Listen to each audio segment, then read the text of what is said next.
Chapter 54. Pingyang City, Central Square. Compared to the way Ouyang Aoshue had appeared, the way the white-haired old man appeared was indeed much more brilliant. Not only did he make many contestants gasp in amazement, but he also made Yusiki's eyes reveal a trace of amazement.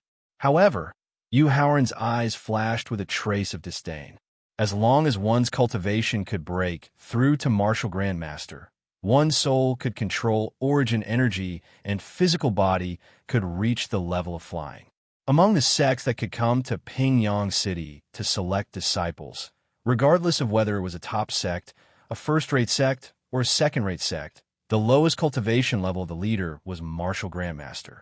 In other words, they could also do the same as the white-haired old man's void walk technique. Looking coldly at the white-haired old man, Ouyang Aoshue pointed at him rudely. "Lu Guangyuan, don't be so hypocritical." Then, she turned her head, and her cold expression instantly turned gentle. She then said bluntly, "Yusiki, this old man is called Lu Guangyuan. He comes from Yushu Temple, one of the top 7 sections. He is a hypocrite who is full of lies and treacherous. Yusiki, I can tell you clearly that he had a very low opinion of you in the beginning.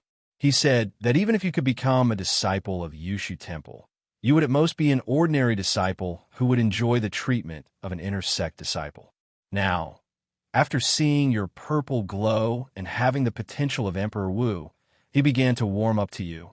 Facing such a hypocrite, do you dare to believe any of his promises?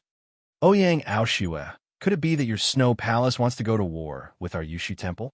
Lu Guangyin, who had been smiling amiably, immediately became gloomy after hearing Ouyang Aoshue's words. He used the sect war as an excuse to threaten Ouyang Aoshue. In fact, Lu Guangyuan had no choice but to do so. The sect selection competition, which was held every 3 years, was a chance for the contestants to make a name for themselves. For the powers behind the contestants, it was a chance to bring glory to their ancestors. However, for these deacons who were in charge of challenging disciples, it was an opportunity to raise their status in their respective sects and increase their strength. It was also an intense competition between fellow disciples. Selecting disciples with potential from various strongholds was only the first step of the sect's challenge. When they brought these disciples back to the sect, there would be a ranking competition that would decide the fate of the disciples and the strength of each faction. If he could directly pick out disciples with top potential when he first challenged them, then when he returned to the sect, he could rely on the good impression he established at the beginning to bypass the ranking competition and directly recruit disciples with top potential into his faction. This would not only increase the strength of his faction, but also bring unimaginable benefits to himself. If he could pick a disciple with monstrous potential during the initial selection of disciples, then not only would he receive the most substantial reward, his fame and status would also be greatly improved. More importantly, they could suppress the deacons from other strongholds. And Yusiki was a disciple with monstrous potential. She was also an opportunity for Lu Guangyuan to have a meteoric rise in the Yushu Temple. How could he give up so easily? Therefore, he did not hesitate to directly bring up the sect war to threaten Ouyang Aoshue to take the initiative to retreat. "Senior Brother Lu, you are just a deacon in charge of sect affairs in the Yushu Temple. You are neither the head of the 3 palaces nor an elder with real power. What qualifications do you have to represent the sect? What ability do you have to provoke a war between top sects?" Just when Ouyang Aoshue did not know how to refute Lu Guangyuan on the high platform, the 5 experts who reacted a little slower also reacted at this time. And the expert, surnamed Qi, who had always admired Ouyang Aoshue, rushed to Yusiki while helping his sweetheart out of trouble. "Qi Wei, what do you mean?" Lu Guangyuan asked very unhappily when he saw that Qi Wei directly exposed his background. "Senior Brother Lu, Senior Brother Gu, Junior Brother Lin, Junior Brother Lian, Junior Brother Ren, Junior Sister Ouyang, please listen to me." Facing Lu Guangyuan's unhappy question, Qi Wei was neither angry nor directly counterattacked. Instead, he said to the experts from other sects who rushed over, I think everyone knows what a disciple with monstrous potential means to us deacons who are responsible for challenging disciples. You and I all want to take this little girl as our disciple. However, you and I are both deacons of our sections. When we go out to perform tasks, we represent our sections. If we are like those small sects, fighting and killing for no reason, it will not only show our low quality, but also damage the sect's reputation. Senior Brother Chi, what do you mean? Just say it. The Flowing Cloud sect's expert with the surname Run said impatiently as he looked at Chi Wei, who was blabbering on and on. I think we should each offer the little girl the greatest sincerity we can offer and let her choose the sect she likes. What do you think? Chi Wei said with a smile. After hearing Chi Wei's proposal, the experts from the 6 top sects fell into deep thought. Only Lu Guangyuan from the Yushu Temple looked a little unhappy. After all, Ouyang Aoshue's revelation just now had left a bad impression on Yusiki. If the conditions were similar, he was afraid he would benefit. Okay, considering the unique advantages of the Snow Palace, Ouyang Aoshue was the first to agree. Okay, we can try. After Ouyang Aoshue agreed first, the other 4 sects, after careful consideration, finally agreed to Chi Wei's proposal. This made the calm Chi Wei secretly happy. Different from the other 6, when Chi Wei received the task of challenging disciples, the leader of the sect behind him had told him, if he met a peerless genius or monstrous potential disciple, in addition to the conditions set by the sect, he could privately use part of the authority that belonged to him. For example, the promotion of the disciple's status, the promotion of the disciple's treatment, and so on. It was because of this that Chi Wei dared to set such conditions. Yusiki, your cultivation is now at the high stage of the 9th grade martial disciple. According to the sect's requirements, you can temporarily start as a servant disciple. However, I can make the decision now. As long as you are willing to join the Snow Palace, you can start as an elite disciple and directly enjoy the treatment of a core disciple. At the same time, I can also make the decision that after you enter the Snow Palace, you can directly become a disciple of any intersect elder. When your cultivation breaks through the martial king realm, you can become a true disciple of this elder. Ouyang Aoshue, who had a cold temperament but an impatient personality, took the lead in stating her conditions. This made the other 6 experts happy. Whoever stated their conditions first would be the first to expose their trump card. This was a great taboo. However, from this point, it could be seen that Ouyang Aoshue valued Yusiki. Yusiki, as long as you are willing to join the Yushu Temple, not only can you start as an elite disciple, you can also directly enjoy the treatment of a core disciple. You can even directly become a disciple of the Palace Master of the Heavenly Palace. In the future, you can become a true disciple of the Palace Master of the Heavenly Palace. You can even become a true disciple of the Palace Master of the Heavenly Palace. At the same time, the Yushu Temple has 3 secret realms. They are for the physical body, Yuanli, and the soul. These 3 secret realms can increase the cultivation speed of disciples with monstrous potential by more than 10 times.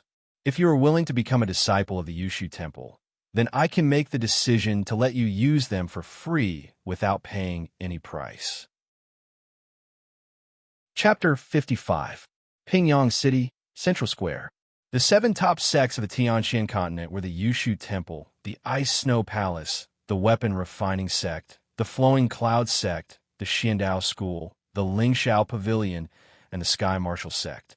Although they were all top sects, there was an obvious gap in strength between the 7 sections. Among them, the Yushu Temple was the strongest, and the Sky Martial Sect was the weakest. The Yushu Temple's strength was not only reflected in the strength and number of top powerhouses, but also in the overall strength of the sect. It was far stronger than the other 6 sections. Moreover, the Yushu Temple had secret realms that countless powerhouses envied and envied. It was because of these secret realms that the Yushu Temple could recruit a large number of peerless and monstrous geniuses. It was also because of these secret realms that the Yushu Temple could produce a steady stream of top powerhouses. Looking at Lu Guangyuan, Qi Wei felt both helpless and infuriated. Although the Xiandao school did not have as many secret realms as the Yushu Temple did, they were still irresistible to a monstrous genius like Yusiki. He believed that as long as he was willing to make the promise, the scales of victory would tip in his favor. But he knew that he could not do that. He was angry because, as Ouyang Aoshue had said, Lu Guangyuan was a hypocrite and a liar. The promise he had just made, not to mention the free use of the secret realm, he might not even be able to become a disciple of the Heavenly Palace Master and enjoy the treatment of the top core disciples. That was why Qi Wei felt helpless and angry. The six powerhouses present knew Lu Guangwei's character, or rather, the way the Yushu Temple did things, but they could not expose Lu Guangyuan's sinister intentions like Ouyang Aoshue. After all, the Yushu Temple was getting stronger and stronger, and its overall strength was even showing signs of surpassing the top sections. They were worried that if they offended the Yushu Temple, it would bring disaster to themselves and the sects behind them. It was also because Lu Guangwei's conditions were too generous that the remaining 5 powerhouses immediately gave up on the idea of fighting for Yusiki. Their conditions were similar to Ouyang Aoshue's. Just as Ouyang Aoshue and the others were fighting for Yusiki, Yu Haoran's mind turned into a body and entered the victor without anyone noticing. There was only one purpose for entering the domain tower, and that was to discuss with the tower spirit which sect among the 7 major sects of the Tianxian land was most suitable for Yusiki. Yu Haoran, as far as I know, the Yushu Temple has 3 core mantras that belong to the heavenly, earthly, and human palace lords. Other than the great Mystery Heart Sutra that you cultivate, which comes from the Heavenly Palace Lord, there's also the Azure Dragon Heart Sutra that the Earthly Palace Lord cultivates, and the East Pole Scripture that the Human Palace Lord cultivates. Among them, the East Pole Scripture focuses on natural inaction and natural laws. The elemental energy cultivated in this mantra is peaceful and natural, which is very suitable for your sister's special constitution. Fouling. The Yushu Temple is not suitable for my sister, and I will not let her join the Yushu Temple. Yu Haoran rejected firmly. In his previous life, among the 7 top sects, he had interacted with the Yushu Temple the most. He was very familiar with the Yushu Temple's way of doing things and knew the nature of this sect. In his previous life, the Yushu Temple was the biggest culprit behind the sect's destruction. Therefore, he would definitely not let Yusiki join this sect that liked to play tricks in front of people and play tricks behind people's backs. It was a treacherous and cunning sect that almost caused countless forces in the Tianxian continent to go to war in the future. Seeing that Yu Haoran was resolute in his opposition to the Yushu Temple, Fouling did not continue to persuade him.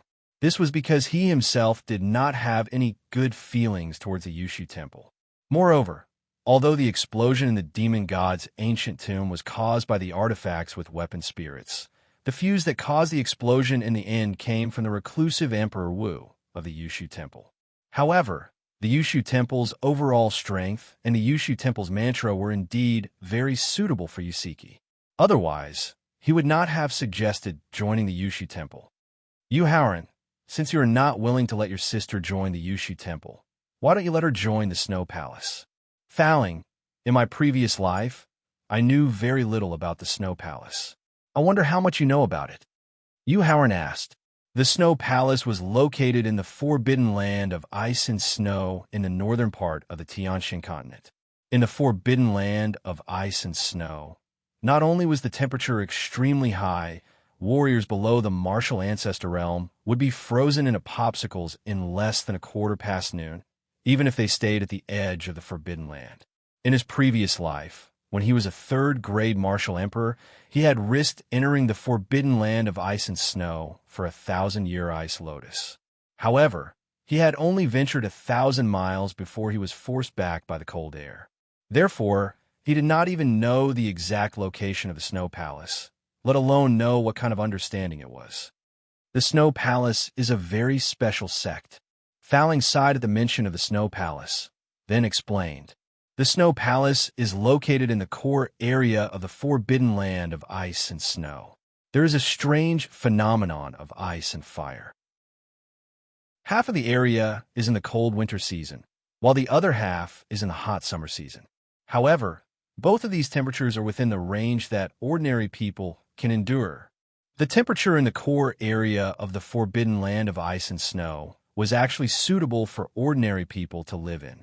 Hearing Thalink's explanation, Yuhauran immediately felt a trace of regret. In his previous life, when he had ventured 1,000 miles into the forbidden land of ice and snow, it was not that he could not endure the cold air. However, considering that the forbidden land of ice and snow covered an area of over 3,000 miles, he was worried that with his cultivation at the time, he would not be able to endure the low temperature in the core area of the forbidden land of ice and snow. Therefore, he had retreated. If he had known that the temperature in the core area of the forbidden land of ice and snow would be two extremes, he would have entered the depths of the forbidden land of ice and snow no matter what. After all, other than the ice lotus, the forbidden land of ice and snow also had many alchemy materials that could assist in comprehending the laws of nature. Yuhauran, to be honest, I'm afraid that other than the two palace masters of the Ice and Fire Palace, no one else knows the true strength of the Snow Palace.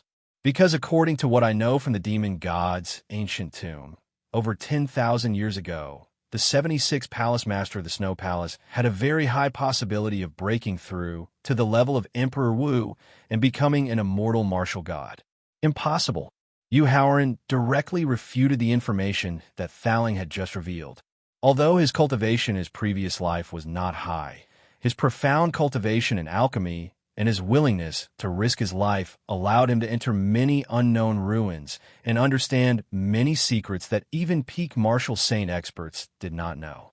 100,000 years ago, in the profound sky continent, the density of the spiritual chi of heaven and earth, as well as the quantity of the laws of heaven and earth, were all far stronger than they were now.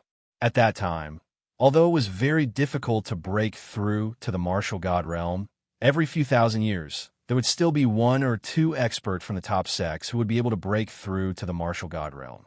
However, 100,000 years ago, there was an inexplicable great divine demon war. Not only did it cause the deaths and disappearance of all the divine demon experts in the profound sky continent, but the spiritual chi of heaven and earth and the laws of heaven and earth also suffered unimaginable damage. This led to the present day, 100,000 years ago. Not to mention the immortal martial god realm, it was even difficult to break through to the level of Emperor Wu. Chapter 56. Within the Victor's Consciousness. Yuhauran, as the saying goes, there's no smoke without fire. For news of the Ice Palace's palace master breaking through to the martial god realm to reach the demon god's ancient tomb, even if it's not true, it's enough to show that the Ice Palace's palace master's cultivation has probably reached an unimaginable level. Yuhauran did not refute that. This was because he did not know much about the demon god's tomb. Moreover, they were discussing which sect his sister would join in the end. He was not interested in whether the Ice Palace's palace master had broken through to the martial god realm. Yuhauran, the reason why I mentioned the 73rd palace master of the Ice Palace is not because she might have broken through to the martial god realm. Instead, it's because the great oblivion that she cultivates is actually the cultivation method most suitable for your sister's special physique. Yuhauran, you can say that the great oblivion is actually the cultivation method that your sister cultivates with her special physique. I even suspect that the Ice Palace's palace master has the same physique as your sister. However, I'm not sure if the Ice Palace still retains the cultivation method of the Ice Palace's palace master. This is because the Great Oblivion is not a cultivation method passed down in the Ice Palace. Instead, it was passed down by the 73rd palace master. So that's how it is. Yuhauran nodded after hearing Thaling's explanation. At the same time, he made up his mind. He touched the imprint with his consciousness, and his consciousness returned to his body. In the central square of Pingyang City. Yusiki, apart from those conditions, I can also promise you that your brother can directly join the Xiandao school and become a disciple of the Xiandao school. Of course, his status and treatment can't be compared to yours. He can only start as an outer disciple for now. Just as Yuhauran's consciousness returned to his body, Chi Wei's promise rang out in his ears. Really? Yusiki, who had been in a daze the entire time, immediately became spirited after learning that she could directly bring her brother into the Xindao school. She asked in surprise. Yusiki's surprised reaction also made Ouyang Aoshue and others stunned. Then they looked at Chi Wei with admiration and jealousy in their eyes. Because when they made the promise, they only considered Yusiki herself and forgot about the youth who was standing beside Yusiki, who looked somewhat similar to her. Therefore, the promise they made did not have anything to do with Yuhaoran. While Chi Wei was unwilling to accept his failure, he accidentally noticed Yuhaoran. He suddenly recalled that during the potential test, Yusiki was especially obedient to Yuhaoran. Thus, he had a risky idea. Now, judging from Yusiki's reaction, it seemed that his risky approach was correct. Little Ran, what do you think? To be able to enter the same school as Yuhaoran to cultivate was Yusiki's biggest wish when she participated in the school selection. However, she also knew that the chances of this wish being realized were not high. Therefore, when Ouyang Aoshue, Lu Guangyuan, and the others made their promises, although she was very tempted, she did not express her desire to join because she was considering Yuhaoran. Now, after hearing Chi Wei's promise, how could she not be tempted? Sister, are you willing to listen to me? Yuhaoran shook his head at Yusiki and asked. Of course. Yusiki nodded and said, Then it's fine. After responding, Yuhaoran turned around and said to the weapon refining school's expert surnamed Lian. Junior Yuhaoran greets the senior from the weapon refining school. Although Yuhaoran was only at the peak of 9th grade martial disciple and had the potential to be a beginner martial saint, considering the existence of Yusiki, the expert surnamed Lian did not treat him coldly. His attitude was relatively gentle. As the strongest school in the Tianxian continent, the weapon refining school is the school that my sister and I have always wanted to join. As soon as Yuhaoran finished speaking, the 6 experts, including Lu Guangwei, could not help but change their expressions. They thought to themselves, could it be that Yusiki, this demon-level disciple, is going to join the weapon refining school? However, Yuhaoran's next words made them secretly heave a sigh of relief. At the same time, it also made the experts from the weapon refining school, who had just felt a trace of joy in their hearts, feel their hearts sink to the bottom of the valley. However, the weapon refining school mainly cultivates fire-based techniques and specializes in the art of weapon refining. My sister's physique is of the water attribute, and her personality is too gentle. I'm afraid that she's not suitable to become a disciple of the weapon refining school. Yuhaoran said sincerely. Among the 7 great sects, the one that Yuhaoran did not want to offend the most and wanted to establish a good relationship with was the weapon refining school, for the sake of his future. Although Thaling had promised to help him refine a natal magic weapon in the family treasury, Yuhaoran also had a weapon that he wanted to refine that would not lose out to a natal magic weapon. However, he did not want to let Thaling know too much about the effects and origins of this weapon. Therefore, he needed the help of a weapon refiner. Fortunately, that magic weapon belonged to the category of magic weapon that could be continuously fused with materials and continuously upgraded.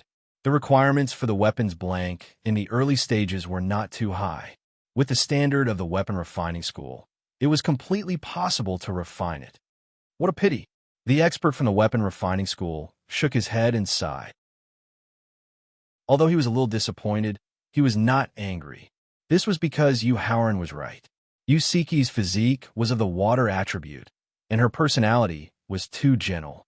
She was not suitable for the weapon refining school's methods of nurturing disciples. It was just that he was a little unwilling to lose such a monstrous talent with the potential of Emperor Wu. Since he could not obtain Yusiki, the expert from the weapon refining school was not willing to stay any longer. However, when he thought of Yuhaoran's performance earlier, he still nodded to Yuhaoran and returned to the high platform in a flash. Seeing that the expert from the weapon refining school was not angry at his rejection, Yuhaoran secretly heaved a sigh of relief. Then he said to Lu Guangyuan from the Yushu Temple, Junior Yuhaoran greets the senior from the Yushu Temple. Little friend, you're too polite. Seeing that Yuhaoran was looking at him, Lu Guangyuan could not help but feel his heart clench. However, his attitude was very polite. Although I come from a remote place like Pingyang City, where martial arts are not flourishing, I have long heard of the Yushu Temple's reputation. If I can join the Yushu Temple, even if I become the most ordinary disciple, I'm afraid that it would be my sister's good fortune. Yu Haoran first flattered him.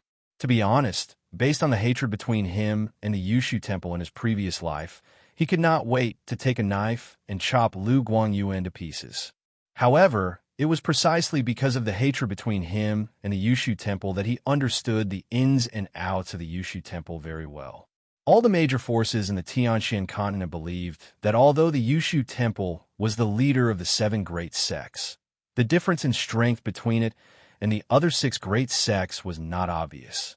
However, Yu Haoran knew very well just how strong the Yushu Temple's hidden strength was. Xiandao School, one of the 7 great sects, had a conflict with the Yushu Temple because of a pseudo-emperor-level emperor weapon. Under the attack of the Yushu Temple, the school was destroyed in less than 3 days. After Xiandao School was destroyed, the Flowing Cloud Sect, Lingxiao Pavilion, and the Heavenly Martial Sect joined forces to attack the Yushu Temple. However, in the end, they were defeated by the Yushu Temple and had to flee in defeat. From this point alone, it could be seen how strong the Yushu Temple was. More importantly, Yu Haoran knew the secret of the Yushu Temple's strength. This was because in his previous life, when he poisoned the son of the Heavenly Palace Lord of the Yushu Temple, he learned the secret of the Yushu Temple's strength from his memory. Other than the Yushu Temple's actions, this secret was also the reason why he did not want Yusiki to join the Yushu Temple. Chapter 57. Pingyang City, Central Square. However, it is precisely because the Yushu Temple is too powerful that the competition among its disciples is too fierce. My sister's temperament is more gentle, and she naturally dislikes fighting. I'm afraid that she won't be able to adapt to the fierce competition within the Yushu Temple. Therefore, I can only decline your kind offer on behalf of my sister. That's what you think too. After hearing Yu Haoran's rejection, Lu Guangwei's face, which was originally full of smiles, darkened, and he asked Yusiki in a somewhat displeased tone. My brother's words are my thoughts. Yusiki replied, nodding her head. Good, very good. Seeing that Yusiki also refused to join the Yushu Temple, Lu Guangyuan sneered and returned to the platform in a flash. Seeing Lu Guangyuan's gloomy face after returning to the platform, Yu Haoran couldn't help but sigh. He had already tried his best to ease the tension between them. If Lu Guanchuan still held a grudge, then there was nothing he could do. In the future, he could only counter soldiers with arms and water with an earth weir. After that, Yu Haoran faced the Sky Cloud Sect, Sky Martial School, and Xiandao School. He used a very polite tone to explain his rejection of his sister's offer. Junior Yu Haoran greets the seniors of the Ice Snow Palace. After rejecting the first 6 sects, Yu Haoran finally came before Ouyang Aoshue. His attitude was the same as when he faced the experts of the other sections. Yu Haoran's impartial attitude made Ouyang Aoshue nervous and a little excited. Nervous because she was worried that Yu Haoran would reject the Ice Snow Palace like he rejected the Yushu Temple. Excited because of the 7 top sects, only the Ice Snow Palace was left. If Yu Haoran wanted his sister to join a top sect, then the Ice Snow Palace was the only choice. Yu Haoran's next words made the excitement that had just risen in Ouyang Aoshue's heart disappear in an instant, leaving only nervousness. Senior, to be honest, I don't know anything about the Snow Palace. Yu Haoran, I can explain the situation of the Ice Palace to you in detail, Ouyang Aoshue said anxiously. There's no need. Yu Haoran waved his hand and stopped him. Afterwards, he said, Senior, I agree to let my sister join the Snow Palace and become a disciple of the Snow Palace. I only hope that you can keep your promise and take care of my sister in private. After all, at this point, Yu Haoran turned to look at Yusiki and said, because of special reasons, my sister has suffered a lot in the past year. She has suffered countless humiliation, so I hope that Senior can take care of my sister like an elder. Yu Haoran, the The most important thing for us warriors is the heart of martial arts. I, Ouyang Aoshue, swear by my heart of martial arts. Senior, there's no need. Yu Haoran directly interrupted Ouyang Aoshue's oath. The reason why Ouyang Aoshue did this, in addition to successfully getting Yusiki, was probably related to his revealing of his true feelings just now. However, just as she had said earlier, the heart of martial arts was more important than life to a cultivator. If it was not a matter of life and death, or a great opportunity, no warrior would be willing to swear by their heart of martial arts. Therefore, Yu Haoran did not want Ouyang Aoshue's oath to have bad thoughts in her heart in the future. Senior, what about my brother? Since Yu Haoran had already made the decision, Yusiki also knew that she was about to become a disciple of the Ice Palace. However, the two of them only talked about her situation. As for Yu Haoran's situation, neither of them brought it up. Therefore, she could not help but interrupt and ask. This, in the face of Yusiki's interrogation, Ouyang Aoshue was obviously a little embarrassed. Although the Snow Palace was dominated by women, it was not that there were no male practitioners in the palace. However, those male practitioners only existed in the form of a subsidiary in the Snow Palace and were not valued at all. Not to mention the cultivation resources of the Snow Palace. Even the mental cultivation methods and martial arts techniques were the most ordinary. Moreover, from the fact that Yu Haoran could make the decision to choose a sect for Yusiki, Ouyang Aoshue could see how strong the relationship between the siblings was. Therefore, she did not dare to easily agree for Yu Haoran. Senior, can you let me say a few words to my sister? Yu Haoran asked with an apologetic smile to Ouyang Aoshue. Of course, Yu Haoran's proposal was just right for Ouyang Aoshue to get rid of the embarrassment. How could she not agree? Pulling Yusiki to one side, Yu Haoran ordered Thaling and the victor, Thaling, help me set up a ban on sound. Okay. Thaling answered and waved at Yu Haoran and Yusiki. After Thaling set up the ban, Yu Haoran began to explain why he did not want to join the Snow Palace. Sister, my potential is much weaker than yours. A peak sect like the Snow Palace is not suitable for me. Even if the seniors of the Snow Palace reluctantly accept me because of you, I'm afraid I won't be able to receive much nurturing in the Snow Palace. Little Ran, don't worry. If those people in the Snow Palace don't train you, I can give you my cultivation resources. I can also teach you what I've learned. This way, you can get the same training as me, Yusiki said anxiously. Yu Haoran was very touched by Yusiki's attitude. However, he knew his own situation, so he could only use various reasons to make her believe him for now. Sister, if you do this, you'll be harming yourself and me at the same time. Do you think the higher-ups of the Snow Palace will allow you to do this? Yu Haoran gestured to Yusiki not to interrupt and continued, Sister, I, Yu Haoran, have just become an adult for less than 2 months. You've seen the level of my potential. Then think about it. How did my cultivation and strength surpass yours in such a short time? Sister, think about it carefully. Repairing a destroyed Dantian requires spiritual medicine of at least the 5th level. How did I, a person who has never left Pingyang City, do this? Little Ran, what do you mean? Yusiki asked with some agitation. Actually, how could Yusiki not have any suspicions about everything that had happened to Yu Haoran? She was just unwilling to delve too deeply into it. Now that Yu Haoran was willing to bring it up, of course she wanted to know.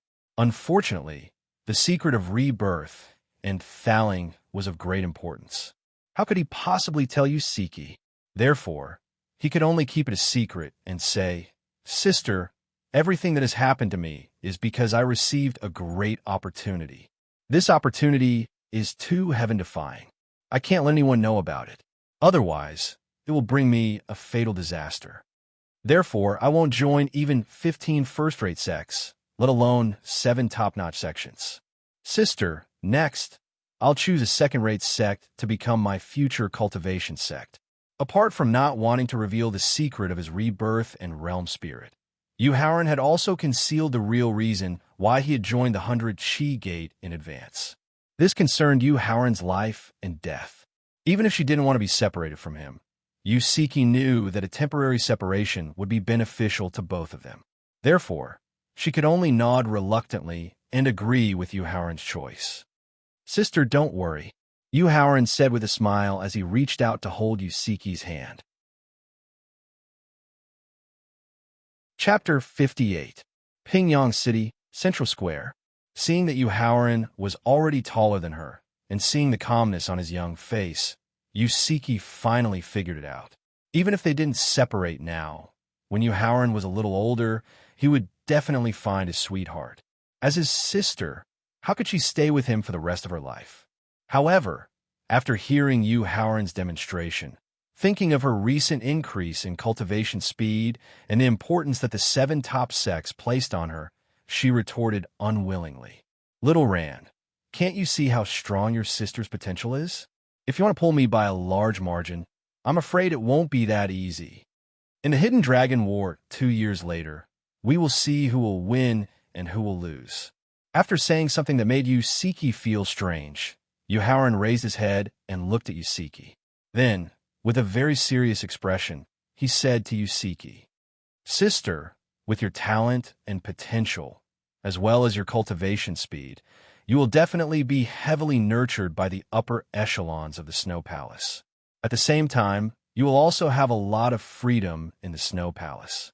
If you have the ability and opportunity, I hope you can find a mental cultivation method called Taishang Emotionless in the Snow Palace." Little Ran, could it be that you need the mental cultivation method of Taishang Emotionless? Yu Haoran, who had always been very calm, rarely showed such a formal attitude. Yusiki mistakenly thought that he wanted this mental cultivation method martial technique. "No." Shaking his head, Yu Haoran said, "Sister, actually this mental cultivation method martial technique is prepared for you. This is also one of the important reasons why I let you join the Snow Palace. If you can find this martial technique, don't cultivate it for now, and don't tell anyone about it. In the Hidden Dragon War 2 years later, you and I will definitely meet. At that time, I will tell you the true origin of this mental cultivation method and its heaven-defying effect on you." Little Ran, I'm confused. She had found the mental cultivation method, but could not cultivate it. They would meet again in the Hidden Dragon ranking competition 2 years later. To Yusiki, who had never come into contact with the outside world, Yu Haoran's words just now were indeed a little hard to understand. "Sis, you don't have to think too much about it. Just remember what I said just now." Yu Haoran signaled Yusiki not to pursue the matter any further. He then asked Thowling to remove the sound barrier. Leading Yusiki to Ouyang Aoshue, Yu Haoran asked, "Senior, does my sister still need to participate in the next challenge? Since you have already become an elite disciple of my Snow Palace, why do you need to participate in such a low-level competition?" Ouyang Aoshue said arrogantly. Yu Haoran secretly heaved a sigh of relief. This was because he knew very well that the shocking potential that the siblings had exposed today, as well as the focus of the experts of the various sects, had already caused the city lord of Pingyang City and the 3 big clans to be deeply wary. In order to not suffer any retaliation in the future, they would definitely arrange for their own clan's disciples to kill the siblings at all costs in the following challenges. Yusiki, who had never left Pingyang City and did not have much combat experience, would definitely not end well if she participated in a competition specifically targeted at her. If she was not careful, it was very likely that something that he would regret for the rest of his life would happen. Now that she could not participate in the challenge, he would not have to worry about her, and he would also be able to settle some of the grudges from his previous life. Seeing that Ouyang Aoshue had arranged for his sister to stay in the exclusive area of the Snow Palace and had asked the experts of the Snow Palace to guide her cultivation in advance, Yu Haoran drove away the messy thoughts in his mind. He then turned to look at the challenge that had already begun, looking for his target. He had displayed the potential of a beginner martial sage, the cultivation of a peak 9th grade martial disciple, the strength of a 3rd grade martial warrior, and the not-so-high threshold of the 2nd grade sect in the 100 Chi Gate. He was confident that he would be able to return to the 100 Chi Gate in this selection competition. If he succeeded, it would mean that he would be leaving Pingyang City immediately. If he returned, it would mean that he would break through his cultivation and return to Pingyang City. If he returned to Pingyang City as a martial king, given his realm, status, identity, and outlook at that time, he was afraid that he would be too embarrassed to attack the city lord of Pingyang City and the three big clans who had a grudge against him, but whose cultivation was not high enough. In his previous life, he had also let go of his enemies who were below the martial warrior realm. Therefore, he wanted to take advantage of this challenge to get rid of as many enemies as possible. Chengyu, after a careful search, he found that most of his enemies in his previous life were in the midst of a competition. For example, Qin Hua, Qin Runan, Cheng Weiyu, Yu Haoqing, and the others. There was only one person from the Cheng clan who had a grudge with him in his previous life. He had just finished off his opponent and was in the middle of a 3-minute break. In a flash, he appeared in front of Chengyu. Yu Haoran looked at him silently, waiting for the 3-minute break. At first, Chengyu was shocked when someone suddenly appeared in front of him. He thought that the opponent was someone he could not deal with for the time being. However, when he saw Yu Haoran, he secretly sighed in relief, and a proud smile appeared on his face. "Since you want to die, I will fulfill your wish." Thinking that Yu Haoran had only been in contact with martial arts for a little over 2 months, and thinking about his situation in the Yu clan, Chengyu immediately ended the 3-minute break and said to Yu Haoran with a sinister smile, "Lingering autumn." Since Chengyu used his Yuan Qi, it meant that he had accepted the challenge. Therefore, Yu Haoran did not waste any time and directly attacked Chengyu with his light wind palm. Chengyu was ranked 4th among the Cheng clan's direct descendants. At the age of 18, he was already at the peak of 7th grade martial disciple and was highly valued by the upper echelons of the clan. However, under Yu Haoran's fierce palm wind, he did not even have the chance to counterattack and was directly killed by the lingering autumn palm wind. After easily killing Chengyu, Yu Haoran did not expend much energy. He began to look for opponents again and finally found a disciple from a branch family of the City Lord's mansion who was at the early stage of 8th grade martial disciple. This person was called Qin Zhonglin. His talent and potential were second only to Qin Hua. Yu Haoran clearly remembered that Qin Zhonglin was chosen by a second-rate sect called the Wuxing sect. In the end, he passed the sect's internal ranking competition and became an official disciple of the Wuxing sect. Speaking of which, the enmity between him and Qin Zhonglin was not formed in Pingyang City. In his previous life, when the tragedy occurred at the 100 Qi Gate, as an inner disciple of the Wuxing sect, Qin Zhonglin tried to kill him.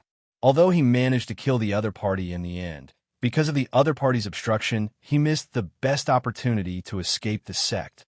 In the end, he forced a senior brother who treated him like an older brother to self-detonate his origin energy and soul to help him escape the sect and save his life. Like Chengyu, Qin Zhonglin, who had just defeated his opponent, was using the 3-minute break to recover his Yuan Qi. When he realized that his opponent was Yu Haoran, his expression relaxed. However, unlike Chengyu, he did not end the break early. Instead, he continued to use the break to recover his Yuan Qi. From this point alone, it could be seen that Qin Zhonglin was a cautious person. Chapter 59. Pingyang City, Central Square. 3 minutes was a short time and passed in the blink of an eye. 3 ink claw. The moment the time ended, Qin Zhonglin quickly mobilized the essence force in his energy center and took the initiative to attack. He even used a more sinister martial technique. Raging Bull Charge. Faced with Qin Zhonglin's fingers that were emitting traces of Yin energy, Yu Haoran did not have any intention of dodging. Instead, he used the Raging Bull Fist skill that had reached the perfection stage to meet the 3 Yin Claw head-on. Seeing Yu Haoran so carelessly using his body to block his 3 Yin Claw, Qin Zhonglin could not help but laugh coldly. What was the 3 Yin Claw? It was a kind of pinching force that used the thumb, index finger, and middle finger to attack together. This kind of pinching force was not only sinister, but also impossible to defend against. More importantly, the pinching force formed by the 3 fingers was very powerful and could directly gouge out the opponent's bones.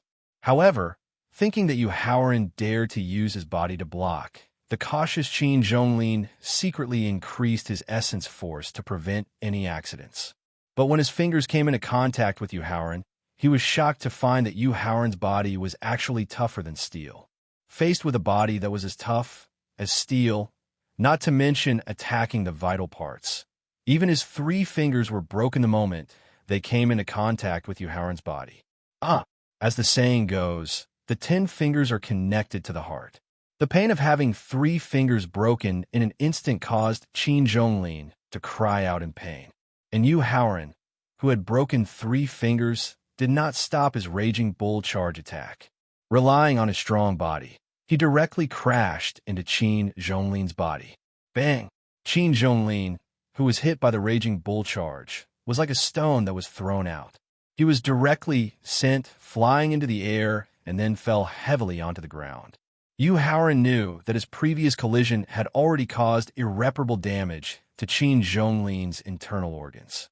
Even his energy center was directly smashed. Even if he did not die now, he would eventually become a useless person waiting to die. Hence, he did not care about the fallen Qin Zhonglin and continued to look for a suitable opponent for his revenge. Senior Brother Chu, what do you think of that young man called Yu Haoran? Just as Yu Haoran sent Qin Zhonglin flying with his physical strength, a young man who looked to be about 18 or 19 years old asked another young man who looked to be about 20 years old in the area where the second-rate sect was stationed on the west side of the platform, which belonged to the 100 Chi Gate. He has great potential, values kinship, is ruthless, and is sensible. He's a good seedling. Seeing Yu Haoran looking for his next opponent, the young man called Senior Brother Chu nodded and praised. Senior Brother Chu, do you think that Yu Haoran might become our junior brother? The young man asked expectantly. Senior Chu shook his head and said, the chances aren't high. In fact, Senior Brother Chu's answer was already very reserved. With Yu Haoran's current potential, cultivation, strength, and battle experience, although it would be difficult for him to join the top 7 sects, it would not be a problem for him to become a disciple of one of the top sections. Hence, how could Yu Haoran take a fancy to a second-rate sect, the 100 Chi Gate, which was ranked at the bottom? Yu Qing. After a careful search, Yu Haoran's gaze finally landed on a 17 or 18-year-old disciple of the Yu clan who came from the same clan as him. Yu Qing, 18 years old this year, was a disciple of a side branch of the Yu clan. His cultivation was already at the early 8th grade of martial disciple, and was considered a disciple who was highly valued in the Yu clan. If not for the existence of Yu Haoqing, if not for the fact that he was from a side branch, right now, the leader of the younger generation of the Yu clan was very likely to be him, Yu Qing. The reason why Yu Qing was chosen as the target was because Yu Qing was able to stand out among the side branch disciples who were not valued by anyone. It was all because Yu Qing's father had discovered his talent and potential and had personally guided him in his cultivation before the accident. Otherwise, how could he, a side branch disciple without any cultivation resources or top martial arts techniques, become a genius disciple of the Yu clan? How could he enjoy the treatment of a main branch disciple? However, the day after Yu Hongji's accident, he announced his loyalty to the first elder in a high-profile manner. Furthermore, when Yu Siki's cultivation was crippled, he had viciously suggested that Yu Haoran be crippled as well to prevent future troubles. More importantly, when Yu Siki was abandoned after being played with, Yu Qing was also one of the accomplices. How could Yu Haoran easily let go of such a treacherous person who betrayed his master for glory? In a flash, he appeared in front of Yu Qing. Yu Haoran looked at him with a cold expression, not bothering to hide the surging, killing intent in his eyes. Yu Qing greets the young clan leader. Seeing Yu Haoran rush in front of him, Yu Qing couldn't help but feel his heart tighten. He hurriedly bowed respectfully. Yu Qing had a different view of Yu Haoran compared to the other clansmen in the clan. As someone who had been personally trained by Yu Hongji, Yu Qing had always been very wary of Yu Haoran. Moreover, he had once heard Yu Hongji's evaluation of Yu Haoran's situation when he was drunk. Yu Hongji had once said that Yu Haoran's talent and potential were far more outstanding than his own. In the future, he could even become a martial king, or even a martial emperor expert. It was because he had heard Yu Haoran mention this that on the day after Yu Hongji's accident, on the day he pledged his loyalty to the First Elder, he had proposed to cripple Yu Haoran. And the result was just as he had expected. Yu Haoran had shown talent and potential that was far superior to Yu Hongji's. Unfortunately, the First Elder cared too much about his reputation in the clan. He had always insisted on using the rules to get rid of Yu Haoran, which gave him time and opportunity to grow. At the same time, he had also noticed the process of Yu Haoran killing Cheng Yu and Qin Zhonglin. Although Cheng Yu and Qin Zhonglin's strength were not as good as his, it was impossible for him to kill the two of them so easily like Yu Haoran. Moreover, after noticing that Cheng Yu and Qin Zhonglin had been killed, he had also noticed Yu Haoran's cultivation. The cultivation of a peak 9th grade martial disciple. And he was only an early 8th grade martial disciple. Whether it was strength or cultivation, he was far inferior to Yu Haoran. Therefore, he hurriedly expressed his goodwill, hoping that Yu Haoran would let him go for the sake of their previous friendship. Time's up. With regards to Yu Qing's goodwill, Yu Haoran turned a blind eye to it and waited for the break to end. Bone-piercing cold wind. At the end of the break, Yu Haoran directly mobilized 50% of his Yuan Qi and used the light wind palm to fuse with the winter wind palm. Damn it, Yu Haoran did not care about their previous friendship and directly attacked. This greatly exceeded Yu Qing's expectations. If he had known this would happen, he would have admitted defeat from the start. That way, he could have left more easily. But now, it was too late to admit defeat. Therefore, Yu Qing mobilized all of his Yuan Qi and quickly retreated while resisting the bone-piercing cold. He hoped to open up some distance so that he could admit defeat. Fortunately, Yu Qing's talent was not bad. With his early 8th grade martial disciple cultivation, he was able to display the strength of a peak 8th grade martial disciple. At the same time, he had deliberately tempered his body so that he could barely resist the bone-piercing cold. How could Yu Haoran not see through Yu Qing's plan? With the hatred from his past life, how could he let his opponent go so easily? Chapter 60. Pingyang City, Central Square. Yu Qing's expression changed when he saw Yu Haoran's speed that was as fast as his palm wind and felt the terrifying impact of the reckless bull colliding fist technique. He could not help but shout, "Young clan leader, I know some secrets about the old clan leader's death." Hearing Yu Qing's shout, Yu Haoran paused for a moment, his face revealing a trace of hesitation. Then, the hesitation on his face turned into determination and his movements became even more violent. The light wind palm and the raging bull's attack finally broke through Yu Qing's physical defense. The bone-chilling wind from his palms caused him to feel endless pain, and he couldn't help but scream. Ah! Just as he screamed, the impact from the raging bull's attack stopped him, and he died. Looking at the dead Yu Qing, Yu Haoran couldn't help but let out a sigh of relief.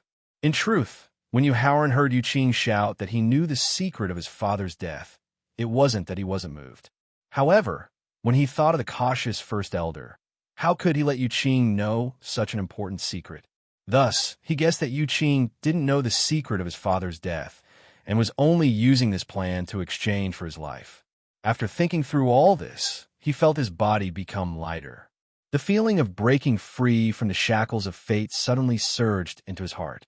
And this feeling of relaxation caused the bottleneck of the martial warrior realm to show signs of loosening.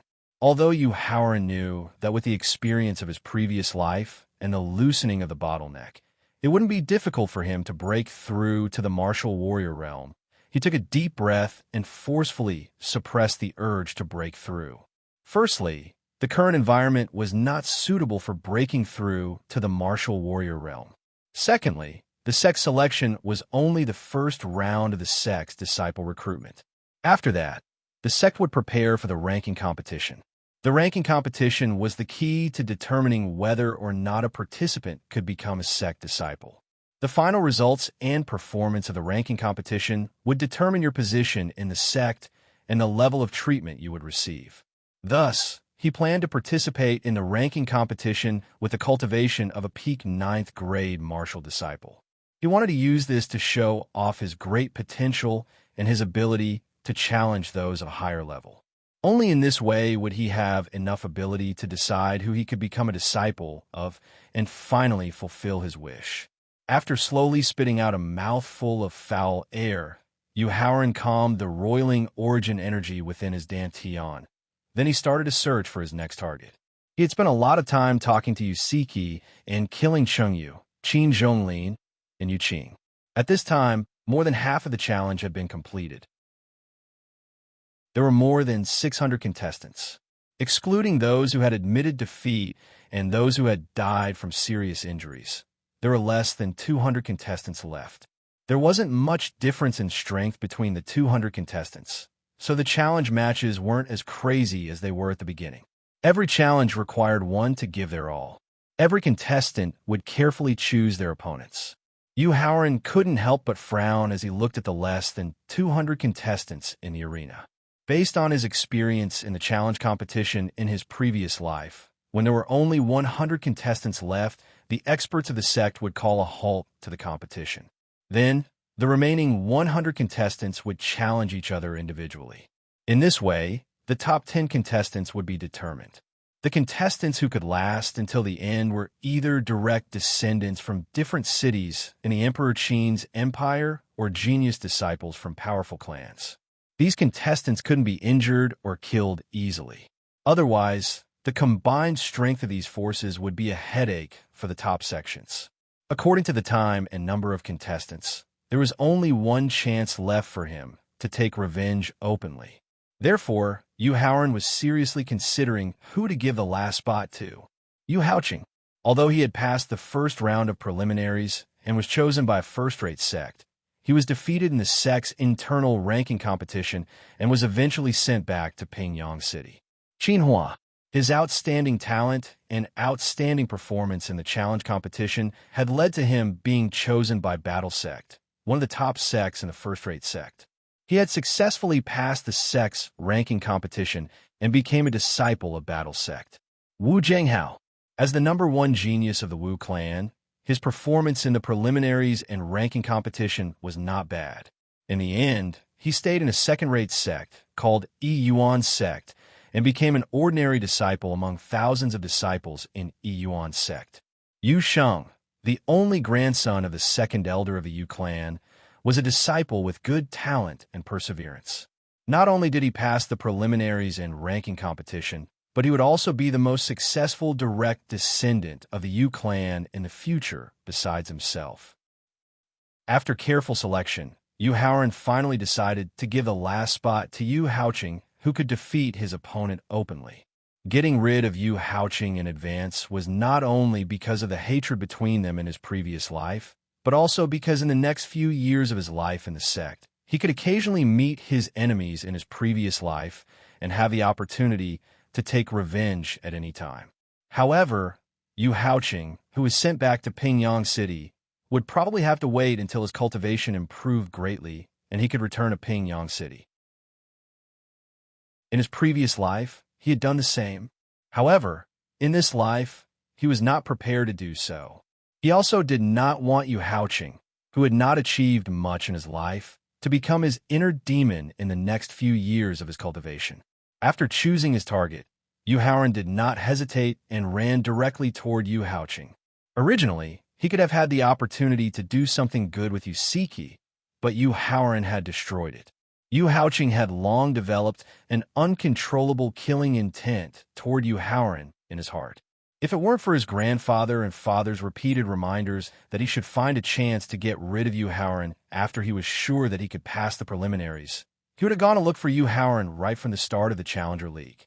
Now, seeing that Yu Haoran had taken the initiative to run toward him, Yu Haoqing, who was dizzy with anger, had long forgotten his grandfather and father's warnings.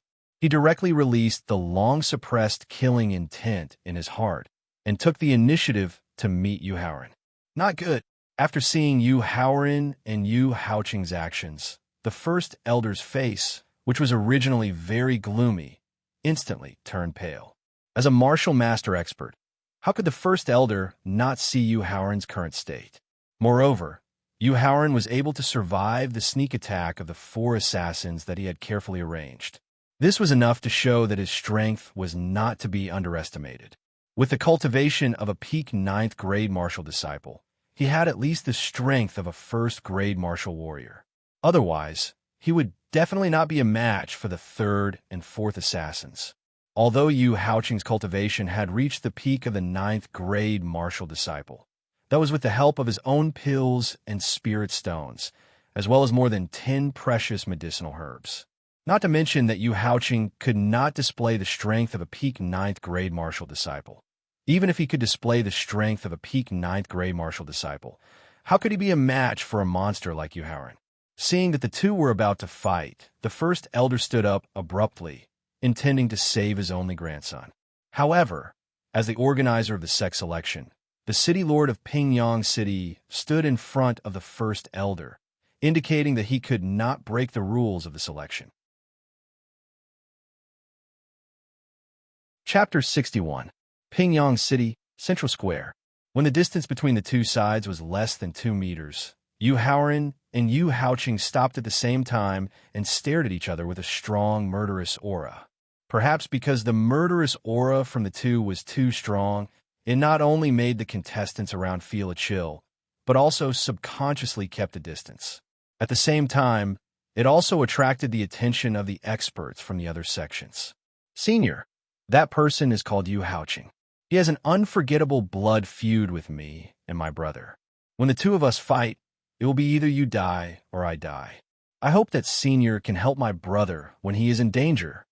Yu Siki, who had the potential of Emperor Wu, was more docile and didn't like to fight. However, she was not stupid. Instead, she was very intelligent. The accidental death of her parents, the change in attitude of the great elder towards her and her brother, and Yu Haoqing's pressure. How could she not understand a reason? However, the cruelty of reality made her have no choice but to obey for the time being. If there was a chance, how could she not be willing to take revenge? If it weren't for Ouyang Aoshue forbidding her from participating in the competition, she would have found Yu Haoqing from the beginning to take revenge for the humiliation she suffered over the past year. Therefore, she was not surprised that Yu Haoran took the initiative to find Yu Haoqing. What was more surprising was that Yu Haoqing, who had average talent and potential and poor willpower, had reached the peak of the 9th grade martial disciple. This was enough to show that the great elder had found some precious treasure for Yu Haoqing when he was out. Therefore, Yu Siki was worried that Yu Haoqing had the means to hurt Yu Haoran. Siki, don't worry. Your brother is not a simple person. If that trash wants to hurt your brother, unless he cultivates for 100 years, he is seeking his own death. The Snow Palace instructor in charge of teaching Yu Siki said in a disdainful tone. As an instructor in charge of teaching the disciples, her cultivation may not be as high as Ouyang Aoshue's, but her eyesight was not comparable to the average person.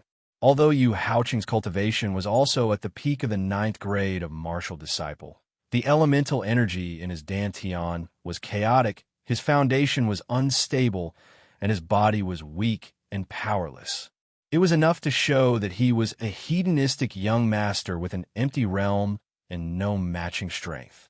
As for Yu Haoran, not only was his foundation incomparably solid, his elemental energy was abnormally condensed, and his aura was restrained. At a glance, one could tell that the peak of the 9th grade martial disciple realm was cultivated step by step. What's more, Yu Haoran was able to kill Yu Qing with just the collision of his physical body. This was enough to show that while he was improving his realm, he did not slack off on the tempering of his physical body. If it were not for the fact that the Snow Palace did not value the cultivation of male disciples, she would have an impulse to argue with Ouyang Aoshue and see if she could recruit Yu Haoran into the Snow Palace and become an internal disciple of the Snow Palace. Actually, the Snow Palace's instructor was not the only one who thought this way. On the high platform, there was only Lu Guangyuan from the Yushu Temple. Because Yu Haoran refused to let Yu Siki join the Yushu Temple, he was very dissatisfied with Yu Haoran and was unwilling to recruit outsiders. The experts from the other 5 sects looked at Yu Haoran with a strong interest, especially the expert surnamed Lien from the weapon refining sect. In addition to the strong interest in his eyes, there was also a trace of a special meaning. "You Howren, you deserve to die." Yu Houching gnashed his teeth and said after standing still. Yu Howren knew why Yu Houching hated Yu Houching. Putting aside the hatred between them, Yu Houching only had the potential to be a martial king. He couldn't endure any hardships. Wanting to marry Yusiki was like a toad lusting after a swan's meat. Therefore, Yu Howren couldn't help but mock Yu Houching as he gritted his teeth and cursed. "Yu Houching, why don't you take a piss and look at yourself in the mirror? You're just a useless piece of trash who only knows how to eat, drink, and play. You want to be my sister's man? In my opinion, either there's something wrong with your head or your parents ate the wrong pill when they raised you. In the end, they gave birth to a useless piece of trash like you." Yu Howren's mocking just now was very vicious. Furthermore, he didn't lower his voice, so everyone in the square heard him clearly.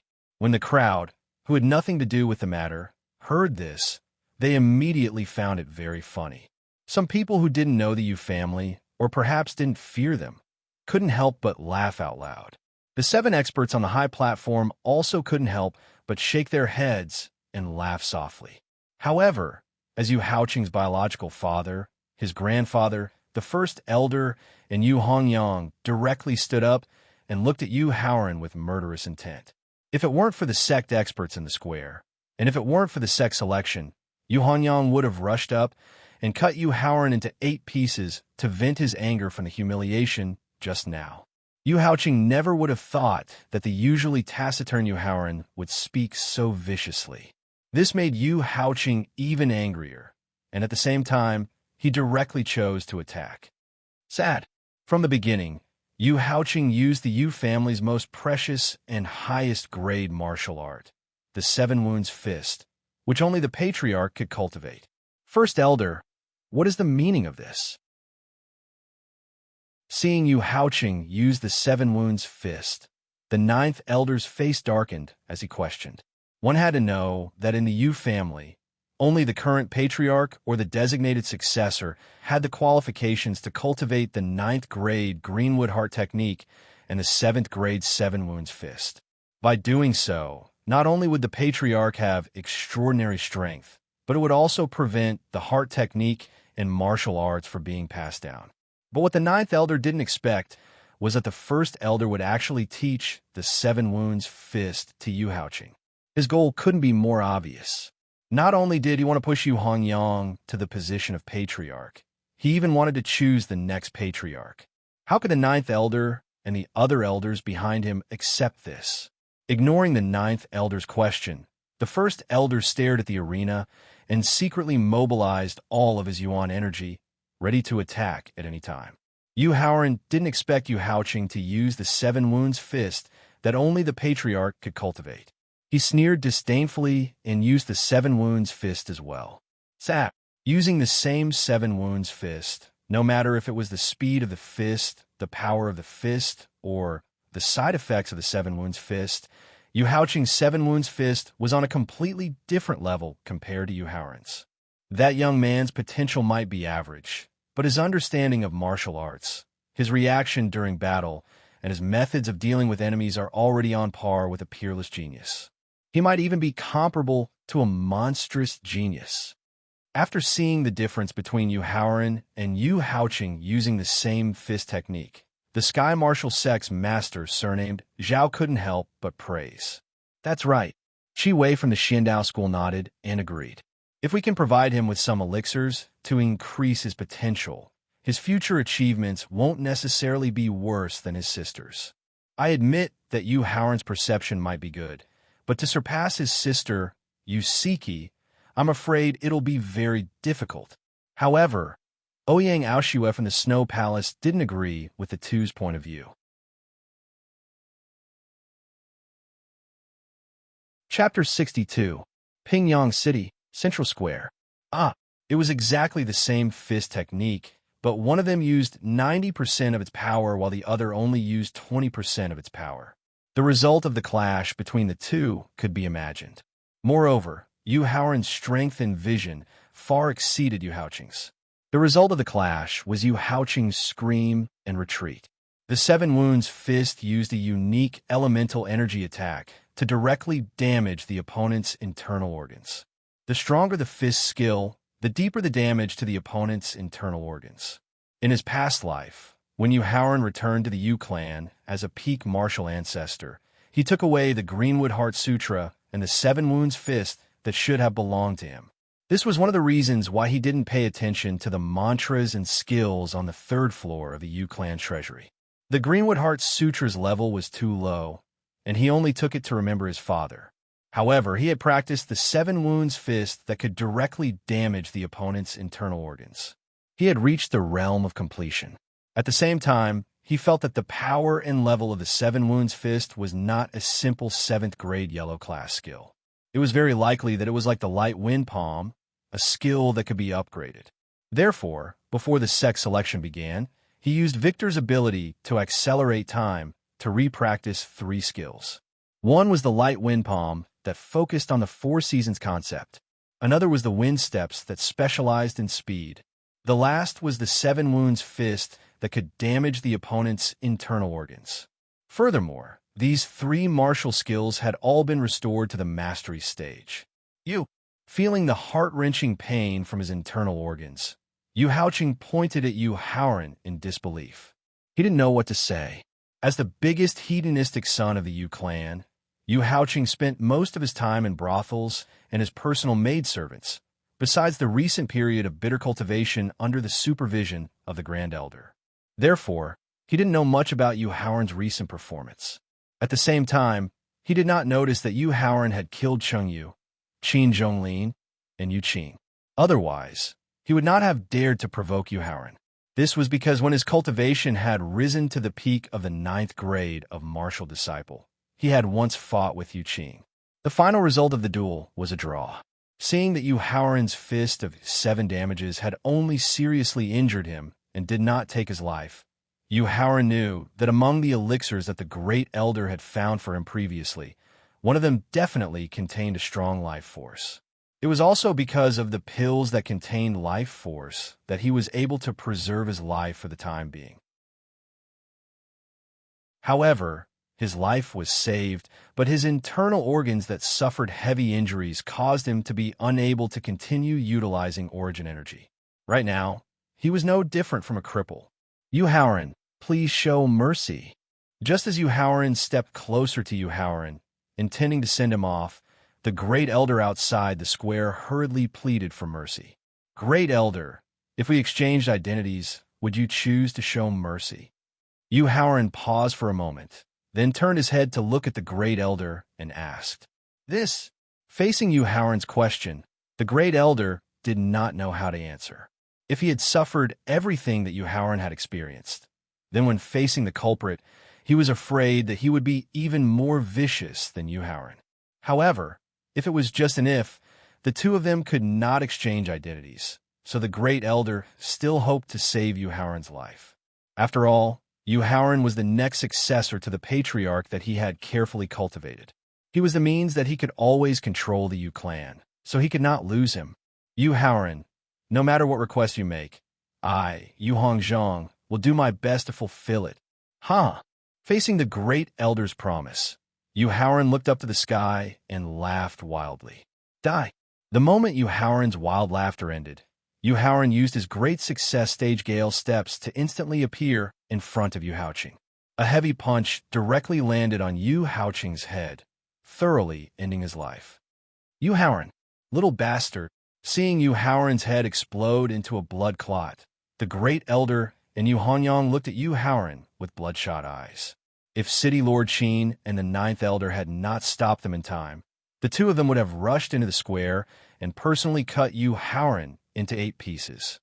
This kid is not bad, decisive and ruthless, not leaving any hidden dangers for himself. In the future, if there are no accidents, this kid will definitely become a ruthless character in the profound Sky Continent.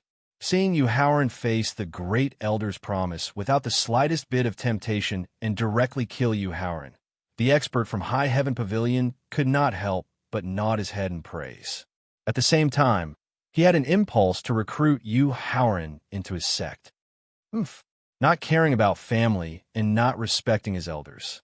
Even if this kid grows up, I'm afraid that in the future, he will be a demon that everyone will want to kill. Lu Guangyuan from the Yushu Temple said, with a disdainful expression. Facing Lu Guangyuan's mockery, the 6 experts present did not say anything, but the contempt in their eyes showed that they did not agree with Lu Guangyuan's words. In the profound sky continent, although the demonic cultivators were always in a state of shouting and killing, how could the actions of the 7 top sect be more honorable than those of the demonic cultivators? They were afraid that such words were only used to deceive the disciples with low cultivation levels. You Howren, don't let me see you in the future. Otherwise, I will definitely turn you into ashes. After City Lord Qin's persuasion and the 9th Elder's careful analysis, the furious Great Elder gradually calmed down. However, when he thought about how his grandson, whom he had carefully nurtured, who could strengthen his faction in the future, had been forcibly extinguished by Yu Haoren, the Great Elder was still very unwilling to accept this.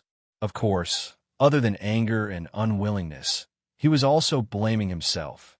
He blamed himself for spoiling Haoqing too much, causing him to be overly arrogant and ignorant. Otherwise, he would not have suffered such a tragedy today. It seemed that the twins who had inherited their mother's outstanding talent were his future hope. The only thing he needed to pay attention to was how to ensure that the woman's identity would not be exposed.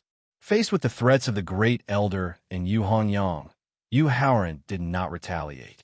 This was because regardless of whether the Great Elder was a threat or not, once his cultivation reached the Martial King realm, and he could use the soul-searching secret technique, he would definitely return to the Yu clan and thoroughly investigate the mystery of his parents' death. More importantly, even if he wanted to retaliate against the Great Elder's threats, he could not do so for the time being. This was because when he had killed Yu Haoqing, he had felt a far more relaxed feeling than when he had killed Yu Qing. This had caused the bottleneck that he had suppressed with great difficulty to loosen once again. This time, the loosening of the bottleneck was even more violent. Even with his previous life's cultivation of the peak of the Martial King realm, he could not suppress it any further. Regarding this, Yu Haoren only needed to give a little thought to understand what was going on. Compared to Yu Qing's hatred, Yu Haoqing was the biggest heart demon that had formed in his heart after his rebirth. Chapter 63. Pingyang City, Central Square. Faling, lend me a hand. The bottleneck of the martial warrior realm had loosened too violently.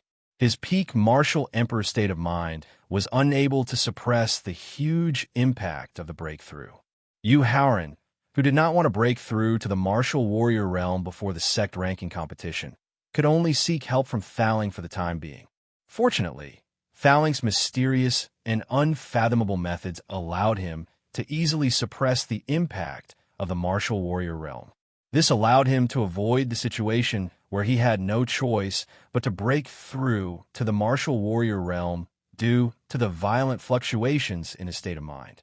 Yu Haoren, although I do not know why you did not take the opportunity to break through to the martial warrior realm, the breakthrough of the suppression of the realm 2 times in a row will make the bottleneck of the realm more stable.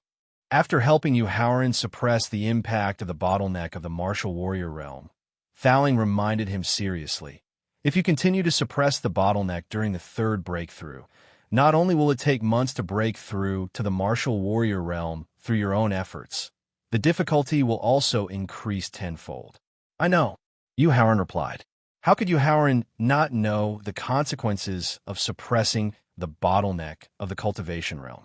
However, he did not expect that the hatred from his previous life would cause him to develop such a huge inner demon. Every time he defeated an opponent, he would eliminate the inner demon and release his state of mind cultivation. At the same time, Yu Haoren gradually understood that the reason why he was unable to break through to the martial saint realm in his previous life was not only because he had overdrawn too much of his potential in the early stages, causing his foundation to waver, but also because he had accumulated too many inner demons in his heart. After understanding this, Yu Haoran felt that he had discovered a shortcut that could allow him to quickly increase his cultivation. This shortcut not only did not have any side effects, but also made his foundation more and more stable.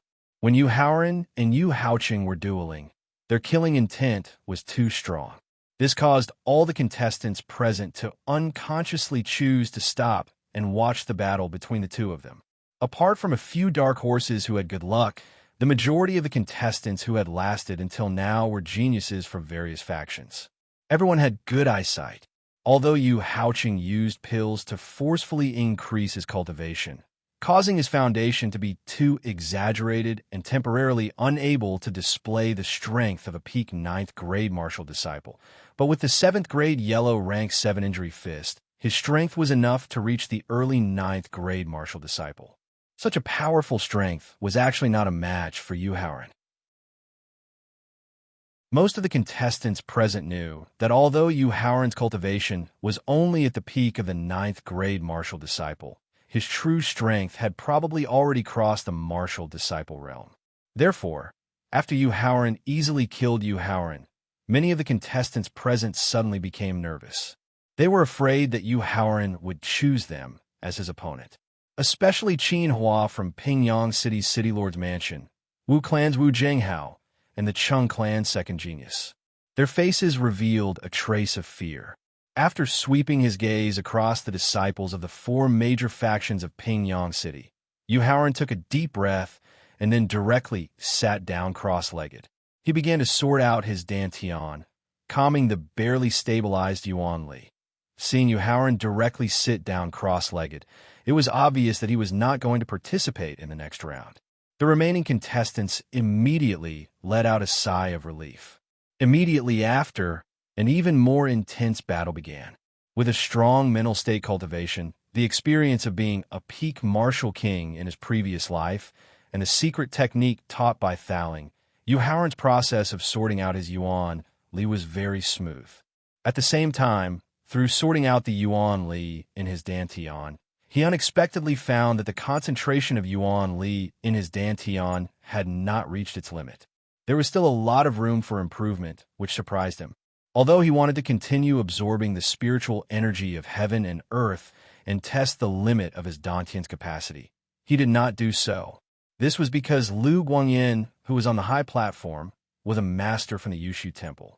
He was worried that if he used the Great Mystery Heart Sutra, it would attract the attention of the other party and lead to a fatal disaster.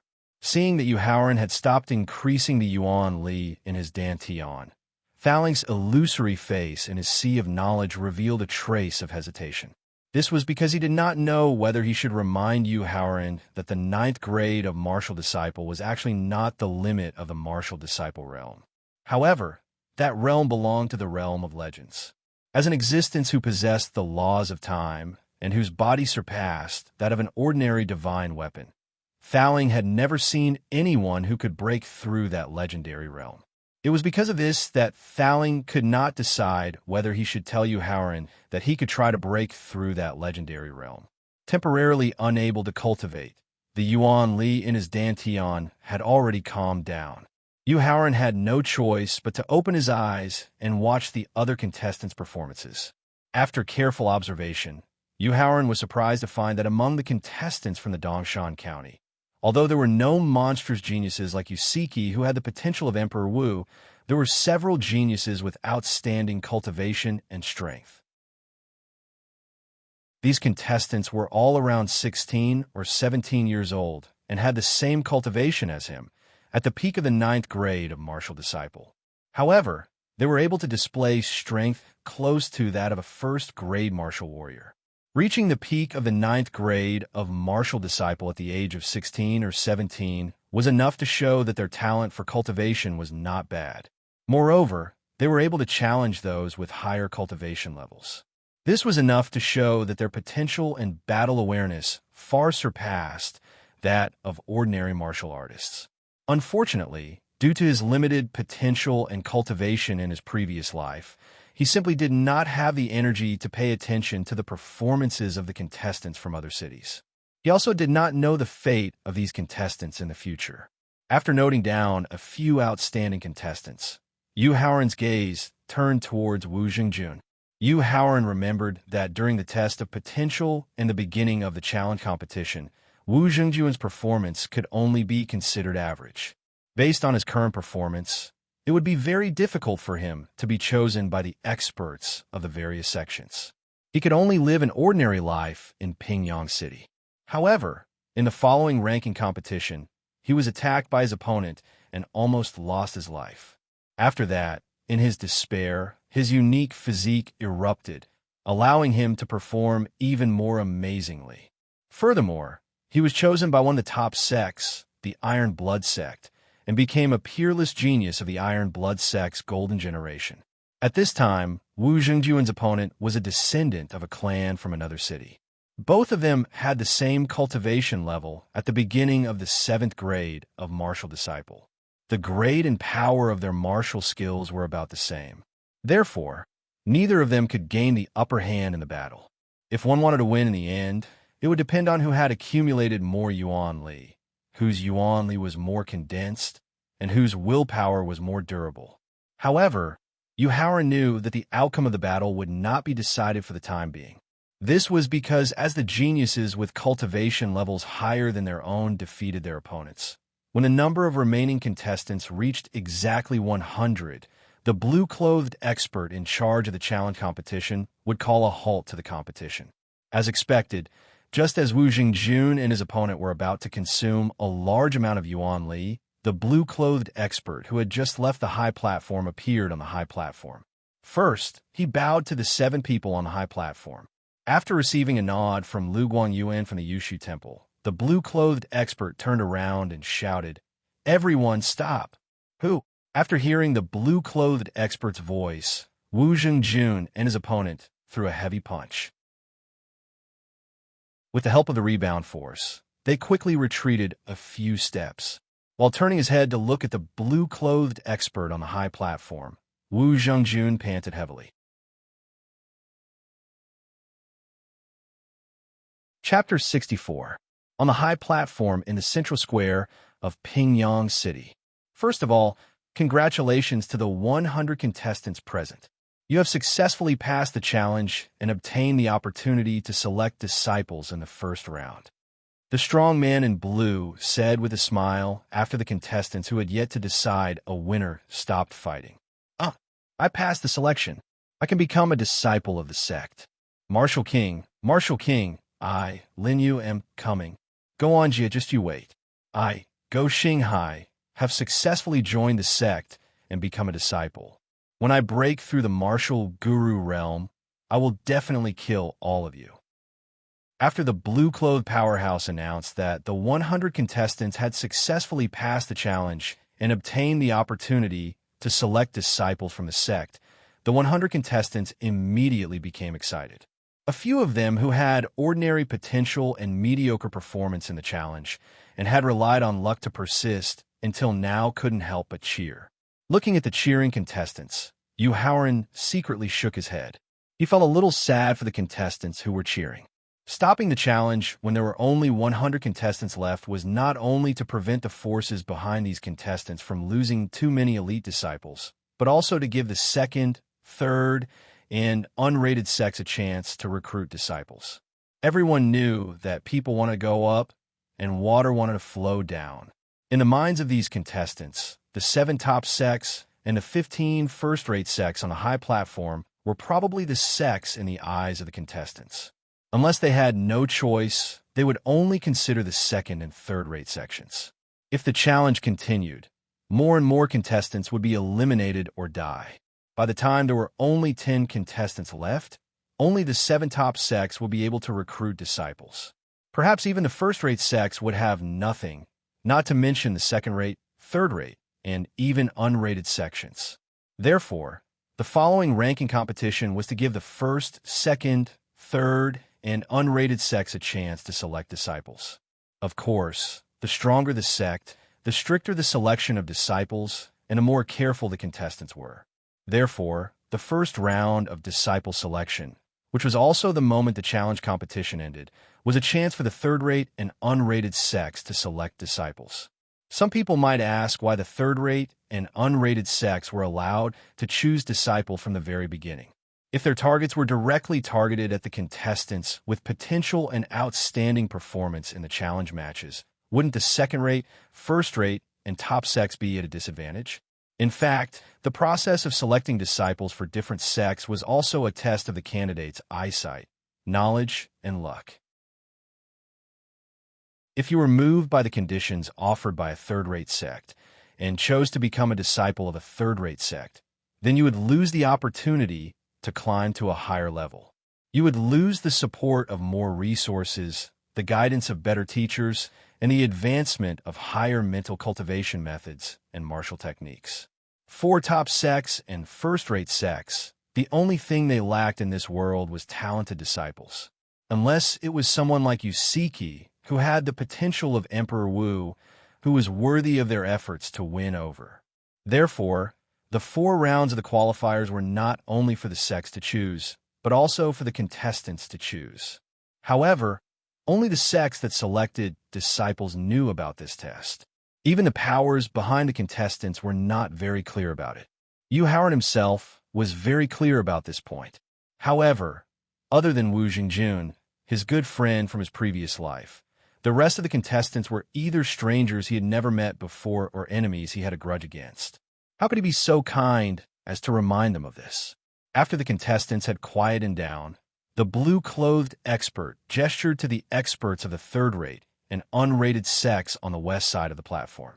Soon after, more than 100 third-rate and non-sex experts began to display their best footwork skills, hoping that the contestants would be attracted and choose to join their sections. Looking at the 100 experts rushing over, Yu Haoran shook his head inwardly. In the Tianxian continent, other than the fixed 7 top sects, 15 first-rate sects, and 38 second-rate sects, which had a very strict population control, there were as many third-rate and unrated sects as there were hairs on a cow. However, among all the counties in Emperor Qin's kingdom, Dongshan County was the most remote, economically backward, and had the worst martial arts culture. Therefore, it received the least attention.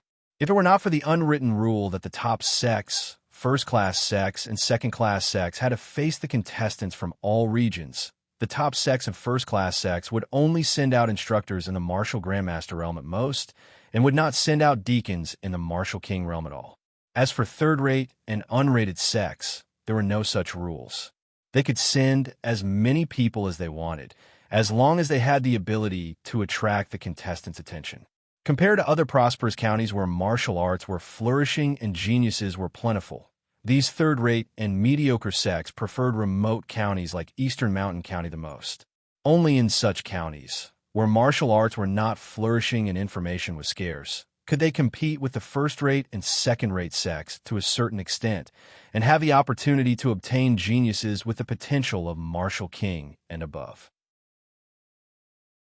Just as Yu Haoran's imagination was running wild, he unexpectedly discovered a special situation. Among the 100 experts rushing towards them, most of them were targeting him. Faced with such a situation, Yu Haoran suddenly did not know whether to cry or laugh. "Seniors, I already have an ideal sect in mind. I can only let you down." It was a headache to deal with the invitations of these experts one by one, so Yu Haoran could only take the lead to express his attitude, lest he be surrounded by these experts. When Yu Haoran took the lead to express his attitude, the experts rushing towards him could not help but smile bitterly. Fortunately, they knew that their chances were not high at the beginning, so they just wanted to give it a try. Therefore, after receiving Yu Haoran's clear attitude, they directly changed their target and rushed towards the contestants they had chosen. It did not take long, only 5 minutes. Among the 100 contestants present, 13 of them chose to join the third-rate sections. As for the unrated sects, not a single contestant joined. This made some of the experts, who originally wanted to pick up the leftovers, very unhappy. Among the 13 contestants who chose to join the third-rate sects, 9 of them were rogue cultivators, and only 4 of them were disciples of collateral families from the other 2 cities. Chapter 65. Pingyang City, Central Square, on the high platform. Ignoring the disappointed faces of the sect experts who did not manage to pick a disciple, the blue-clothed expert who had been standing on the high platform coughed lightly. When everyone's attention was back on him, the blue-clothed expert spoke. The rules of the ranking competition are the same as the challenge competition. You are free to choose your opponent. The winner will continue to participate in the next round of the ranking competition. The loser can either leave the square or choose to join the sect that sent you an invitation. To be able to last until now, you are the most outstanding geniuses in the Tianxian continent and the elite disciples of the sect behind you. Every one of your lives is very precious. Therefore, I hope that in the following ranking competition, everyone will follow the rules and try to avoid any casualties. All right, the ranking competition will officially begin. As the blue-clothed expert announced the start of the ranking competition, the remaining 87 contestants did not immediately make their moves. Instead, they carefully selected their opponents while waiting for an opportunity. If the 87 contestants were to fight one-on-one, there would definitely be one person who would be given a bye. In a situation where there was not much difference in strength, everyone hoped that this bye would be them, so that they could advance to the next round without any exhaustion. Regarding this, Yu Haoran shook his head inwardly. The so-called ranking competition was actually the same as the challenge competition just now. It was a competition where the participants hoped to display their strength in a one-on-one duel and reveal their strengths so that they could be chosen by the experts of the higher levels of the sections. If one wanted to use shortcuts to advance to the next round, it would definitely be a method that did not make up for the losses. Unless the bye could allow one to persevere until the last round and guarantee that one would enter the top 10. At that time, one would have the right to make their own choices. However, the right to make one's own choices was only limited to the sect selection competition. After entering the sect, one would have to participate in the sect's internal tests, especially the tests of the first-rate and top sections. That was the key to determining whether one was qualified to become a sect disciple. Therefore, Yu Haoran did not wait like the other contestants. He went straight to the opponent he had already chosen, Yu Hai, who was also from the Yu clan. Yu Hai, 19 years old, an early 9th-grade martial disciple. Among the many children of the Yu clan's third elder, he had the highest potential, the strongest cultivation, and the most valued grandson. To be honest, he didn't have much of a grudge against Yu Hai. In fact, they didn't have much contact in their previous lives. Yu Haoran set him as his target not only because he wanted to take revenge on the third elder for provoking him in the conference hall, but also because he wanted to tell the world that he, Yu Haoran, was not a gentleman, but a vile person who would seek revenge for the smallest grievance. Damn it! When the third elder saw that Yu Haoran's opponent was actually his most valued grandson, who had the highest chance of entering a first-rate or top sect, his expression changed, and he could not help but curse. After Yu Haoqing was killed, Yu Hai became the leader of the younger generation of the Yu clan. If Yu Hai could successfully enter a sect and become a disciple, even if he was an ordinary disciple of a second-rate sect, then 20 years later, the Yu clan's new patriarch would very likely be Yu Hai. It might not even take that long. Therefore, when Yu Haoran killed Yu Haoqing, not only did the third elder not agree with the first elder's desire for revenge, he was even secretly delighted in his heart. However, when he saw that Yu Haoran's target was actually Yu Hai, the joy that had just risen in his heart immediately turned into endless anger. What is he doing? In fact, it was not only the third elder who was angry. Even the 9th elder, who had always been protecting Yu Haoran, had an ugly expression on his face. The sect selection was not only an opportunity for the disciples of the Yu clan, but also an opportunity for the clan behind the contestants to bring glory to their ancestors and increase their influence. The more disciples that were selected by a sect, the more prosperous the clan's potential was and the deeper the clan's foundation. Relying on the influence of the sect selection, the Yu clan would definitely be able to sweep away the decadence after Yu Hongji's death and regain their position as the leader of the 3 great clans. At this moment, Yu Haoran did not rely on his valiant strength to challenge the Yu clan's opponents and eliminate the Yu clan's enemies. Instead, he targeted his own clansmen. It would be strange if the ninth elder, who only thought of the clan's interests, felt comfortable in his heart. Fortunately, although he felt uncomfortable, he knew that the Yu clan owed Yu Haoran. After this, he would absolutely not give Yu Haoran any face. Yu Haoran, could it be that you don't care about your brotherhood and your clan's kindness and insist on killing everyone in our line? Yu Hai asked with a gloomy expression when he saw that Yu Haoran's target was him. Not only did the third elder and ninth elder not expect this, Yu Hai also didn't expect that Yu Haoran would choose him as his opponent during the sex selection at the crucial moment. This made him angry, and he couldn't help but resent his grandfather. If his grandfather hadn't followed the first elder in everything and made things difficult for Yu Haoran probably wouldn't have made things difficult for him today. Yu Hai, first of all, I won't kill you. Secondly, I chose you as my target for this round of challenges because I want to take revenge on your grandfather for provoking me in the meeting hall some time ago. Lastly, after Yu Haoqing and Yu Qing's deaths, you are already the strongest among the Yu clan's younger generation in terms of cultivation, potential, and strength. I hope that you can use your advantages to unify the younger generation of the Yu clan, and then rely on your grandfather's prestige to compete for the position of the Yu clan's patriarch. As Yu Haoran spoke his thoughts, Yu Hai's expression turned from gloomy to excited, and finally turned into doubt. Yu Hai, to be honest, based on your performance in the potential test and your own cultivation and strength, even if you can become a sect's disciple, you will at most be selected by a second-rate sect. Moreover, even in a second-rate sect, I'm afraid you will only be a chore's disciple who cleaves firewood and carries water. Who knows when you will be able to advance to a higher level of disciple? If you're not careful, you may even die in the sect. If you stay in the Yu clan, you can continue to enjoy the superior life of a direct descendant of the Yu clan. Moreover, you may even become the patriarch of the Yu clan and control the lives of thousands of clansmen. Isn't this kind of life better than suffering in the sect? Yu Haoran, our line has always been loyal and devoted to the Great Elder. How can you drive a wedge between us with just a few words? Yu Hai retorted righteously. It wasn't that Yu Hai wasn't tempted by Yu Haoran's enticement, but he also knew the Great Elder's methods. He knew that competing with Yu Hongyang for the position of patriarch was akin to courting death. Therefore, he didn't dare offend the Great Elder. Yu Haoran didn't care about this at all.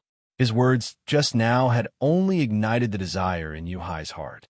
As for whether he dared to challenge the Great Elder, the deaths of Yu Haoqing and Yu Qing would definitely stimulate the similarly ambitious Third Elder. Moreover, one of the few old fellows at the peak of martial master in the Yu clan was the Third Elder's brother. As long as Yu Hai stayed in the clan, as long as there was a glimmer of hope for him to compete with Yu Hongyang for the position of patriarch, they would definitely take action. I've already conveyed my intentions. As for what you think, that's not something I can control. Yu Haoran's face darkened, and he threatened with a murderous aura. Now, I'll give you two choices. The first choice is to obediently admit defeat and leave the square. The second choice is to die like Yu Haoqing and Yu Qing.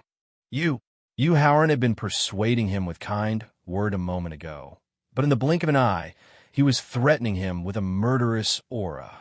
The speed at which Yu Hai's face changed made Yu Hai feel very uncomfortable.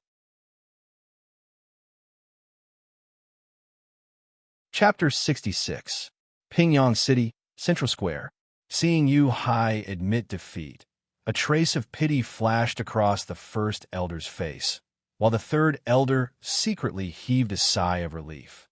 Just as Yu Haoran had said, as long as Yu Hai was alive, he would be the one with the highest potential and the strongest strength in the younger generation of the Yu clan. Yu Hai would be the strongest contender for the position of the Yu clan's successor. Even if he couldn't enter a sect, it wouldn't matter too much. After all, the Yu clan had existed for more than 500 years. How many of them could enter a sect? Less than 20. How many of them could return to the clan in the end? Not a single one. Therefore, not entering a sect wasn't a bad thing. It might even be a good thing. The third elder comforted himself. With Yu Hai's admission of defeat, Yu Haoran successfully advanced to the next round. However, because Yu Hai had taken the initiative to admit defeat, the other contestants hadn't really won yet. Therefore, Yu Haoran didn't have to choose an opponent for the time being. He also had the energy to pay attention to the contestants' performances. Of course, the one who really paid attention to the competition was Wu Zhengjun. Wu Zhengjun's opponent this round was a disciple from another county. He was much stronger than him, and his cultivation was already at the early stage of the 8th grade martial disciple realm. To be honest, among the nearly 600 contestants participating in the challenge, most of them were at the 8th or 9th grade martial disciple realm. For 7th grade martial disciple like Wu Zhengjun to be able to last until now, other than luck, the most important reason was that he dared to risk his life. Therefore, although his opponent's strength was a small level higher than his, in terms of courage, he was far less ruthless than Wu Zhengjun. He dared to risk his life in every move, and every punch drew blood. Therefore, the two were tied for the time being. However, Yu Haoran knew that the final winner would be Wu Zhengjun. What was a Pyrrhic victory? After all, courage was one thing, but the difference in strength still made him suffer a lot. 3 minutes later, Wu Zhengjun used up all of his elemental energy and used a suicidal move to force his opponent to admit defeat under the guts of his own accord. After his victory, Wu Zhengjun panted heavily as he used the time to heal himself. Suddenly, he felt that someone was watching him. He couldn't help but raise his head to look. He discovered that the person who was watching him was the target that he had decided to pursue in the future. After giving Wu Zhengjun an encouraging look, Yu Haoran turned his gaze to the south side of the square, where the experts of the second-rate sects were located. As Wu Zhengjun and the others had finished their matches, the second round of the ranking competition was about to begin. He knew that his next move would definitely arouse everyone's surprise and suspicion. However, he did not care about these things. He only wanted to fulfill his wish of returning to the sect. He re-evaluated his eldest senior brother, Chu Zhongyu, who had guided him into the sect in his previous life and had taken care of him in all aspects throughout his life in the sect.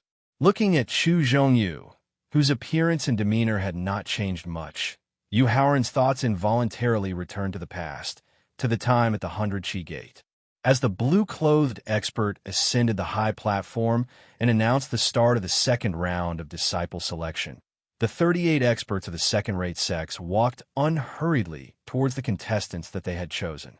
Compared to the situation where the third-rate sects and the unrated sects were fighting over the disciples, Yu Haoran, who had just finished his recollection, was surprised to find that not a single expert from the second-rate sects had tried to recruit him. This not only surprised the crowd around the square, but it also surprised Yu Haoran. However, after thinking about it for a moment, he immediately understood the reason behind this. The potential of an early-stage martial arts sage was originally suitable for the standards of the first-rate sections. Moreover, he had quickly killed Chengyu, Qin Zhonglin, Yu Qing, and Yu Haoqing, showing his amazing battle awareness and the strength to challenge those of a higher level. Even if he was chosen by the top 7 sects, it would not be surprising. The reason why the experts of the third-rate sects and the unrated sects were fighting over him was actually that they had the idea of picking up the leftovers. What if Yu Haoran was not clear about the differences between the sects and became impulsive? The experts of the second-rate sects would not have this idea. They would choose disciples that were suitable for their sect according to their own needs. Although he had thought it through, this was not in line with his original intention. Therefore, he could only be thick-skinned and take the initiative to find Chu Zhongyu, hoping that he would accept him and let him return to the 100 Chi Gate. It seemed that his next move would cause more people to exclaim and discuss. Alas, Yu Haoran glanced at the eldest senior brother Chu Zhongyu, who was earnestly persuading a contestant whose cultivation was only at the peak of level 8 and could not help but sigh. Then, he stepped forward and walked towards him. Contestant, although the strength of our 100-foot sect is only in the middle of the second-rate sects, our sect has a spiritual cave that can directly increase one's cultivation and a secret realm that can temper one's body. As long as you can earn enough sect contribution points, you can use the spiritual cave and the secret realm indefinitely to increase your cultivation. When Yu Haoran walked to Chu Zhongyu's side, He heard him constantly bragging about the various benefits of the 100 Chi Gate. He almost could not help but laugh out loud. It was true that the spiritual cave could directly increase cultivation, but the density of the spiritual chi of heaven and earth in the spiritual cave could only increase cultivation below the martial master realm. It was far inferior to the spiritual caves that the top sects had that could increase cultivation to the martial emperor realm or even the martial arts sage realm. As for the secret realm that could temper the body, there was nothing to brag about.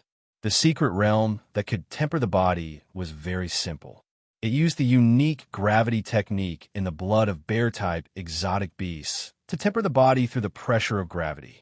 With the strength of the 100 Chi Gate and the territory it occupied, bear-type exotic beasts of level 10 and level 9 were relatively easy to hunt. However, bear-type exotic beasts of level 8 and above were not easy to find or hunt. Therefore, the secret realm that could temper the body could only be cultivated by disciples of the martial warrior realm. Fortunately, his good psychological quality allowed him to control his laughter and avoid arousing Chu Zhongyu's disgust. Yu Haoran greets Senior. Seeing that the contestant who was being persuaded did not seem to be moved at all, Yu Haoran knew that the contestant was not of a low background and must have some information about the sect. He was not very interested in the 100 Chi Gate, which was not well known. If Chu Zhongyu continued to persuade him, it would be a waste of his breath. Therefore, he directly interrupted Chu Zhongyu's persuasion. "Oh, Yu Haoran, what's the matter?" When he turned around and saw that the person who interrupted his persuasion was actually Yu Haoran, Senior Brother Chu was stunned for a moment. After all, the two of them did not know each other and did not have any contact. He was more curious as to why Yu Haoran had come to him. "Senior, this junior has been looking forward to joining the 100 Chi Gate for a long time. Do I have the qualifications to become a disciple of the 100 Chi Gate?" Yu Haoran pretended to look at Chu Zhongyu with an expectant expression. What? Faced with Yu Haoran's request to join the 100 Chi Gate, not only did Chu Zhongyu not agree immediately, he even seemed a little confused. Who was Yu Haoran? He had the potential of a beginner martial sage and had the strength to challenge those of a higher level. His talent was comparable to that of a peerless genius. The goal of such a peerless genius was to join at least the 7 top sects, or at least a first-rate sect. How could he possibly be interested in the 100 Chi Gate? Therefore, Chu Zhongyu asked in disbelief, "Yu Haoran, what did you just say?"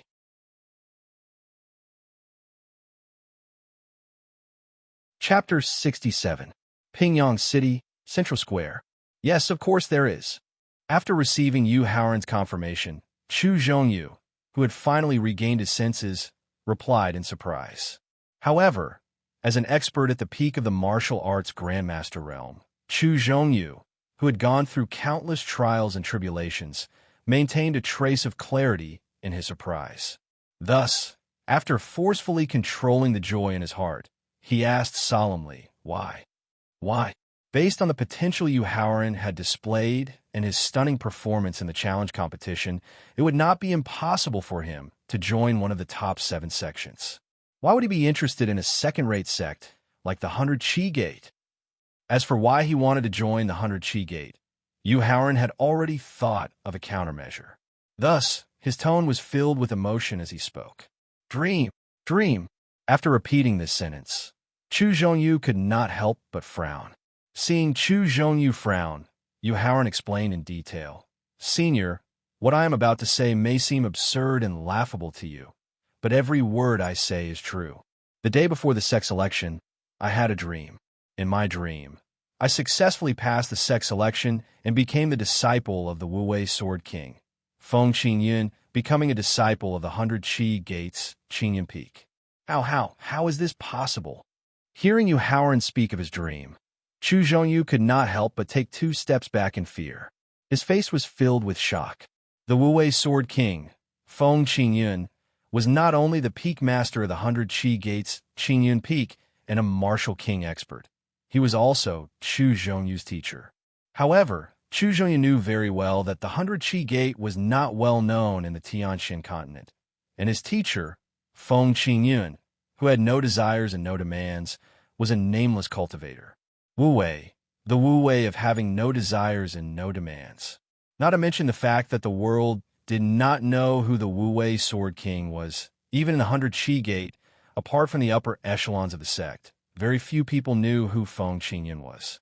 As for Yu Haoran, although he hadn't carefully investigated Yu Haoran's background, he could roughly guess some of Yu Haoran's basic situation through the potential test and some of the conflicts during the challenge. He was only 16 years old and was born in Pingyang City. It was impossible for him to know about the 100 Gate, much less the Wu Wei Sword King, Feng Qingyun. Therefore, although Yu Haoran's dream seemed absurd, it was actually very reasonable. Senior, you see, the other sects have already chosen their disciples. I wonder if Senior will agree to this junior's request to become his disciple. Yu Haoran was very confident that Chu Zhongyu would believe the seemingly absurd reason he had just given. If the experience of his previous life was a dream, then the dream theory he had just said was true. Moreover, he remembered clearly all the information about his master, Feng Qingyun, and the Qingyun Peak. He could use some unknown trifles to further increase the credibility of this excuse. However, the experts of the second-rate sects had already begun to return to the sects area. Only he, Chu Zhongyu, and another contestant were left. They were clearly more outstanding, so Yu Haoran could not help but remind him. "Oh," Chu Zhongyu responded. He looked around, thought for a moment, and then nodded in agreement. "Yu Haoran, regardless of whether your excuse is true or false, with your potential and qualifications, it is the sect's honor to have chosen our 100 Gate. Therefore, on behalf of the sect, I agree to your request to become his disciple." At this point, Chu Zhongyu glanced at the 7 powerhouses on the high platform and said with a slightly embarrassed expression, "However, our 100 Gate cannot compare to those top and first-rate sects, so we cannot give you too good a treatment. Moreover, my position in the sect is ordinary, so I cannot give you too many promises. The only thing I can do is that if you become a disciple of the 100 Gate, then you can directly obtain the status of an inner sect disciple and enjoy the treatment of an elite disciple. At the same time, you do not need to spend any sect contribution points and can use the Spirit Cave and Secret Realm for free 3 times. Senior, joining the 100 Gate and becoming the disciple of the Wu Wei Martial King is only following this junior's heart, or perhaps it is following the will of the heavens. As for the status and treatment of a disciple, this junior does not care." Hearing Chu Zhongyu's promise, Yu Haoran was very moved. This was because he understood Chu Zhongyu's situation very well. He knew that with his status and power in the 100 Gate, he could at most give him the status of an inner sect disciple and a chance to use the Spirit Cave and Secret Realm for free 1 time. As for the treatment of an elite disciple, as well as the 2 chances to use the Spirit Cave and Secret Realm for free, it was probably a part of the treatment that originally belonged to him. This was Chu Zhongyu. This was the eldest senior brother of Clear Cloud Peak, a loyal disciple who was willing to give up everything for the sake of the sect's inheritance and prosperity. His actions might be moving, but Yu Haoran did not agree with his way of doing things. This was because the 100 Gate was a sect that was bitterly contested between factions. Everyone was selfish and self-centered, so it was not worth his sacrifice. More importantly, Yu Haoran knew that senior brother Chu's talent and potential were very outstanding. However, for the sake of his fellow disciples' cultivation, he had sacrificed too much, delaying his own cultivation. In this life, he would do his best to avoid repeating the tragedy of his previous life. He would do his best to help his senior brothers grow and become stronger so that they could help him deal with the situation in the future where he might become the enemy of the whole world. Yu Haoran, since you are willing to become a disciple of the 100 Gate, then according to the rules of the ranking competition, you cannot continue to participate in the competition. Seeing that Yu Haoran did not care about the status and treatment of a disciple, Chu Zhongyu was gratified.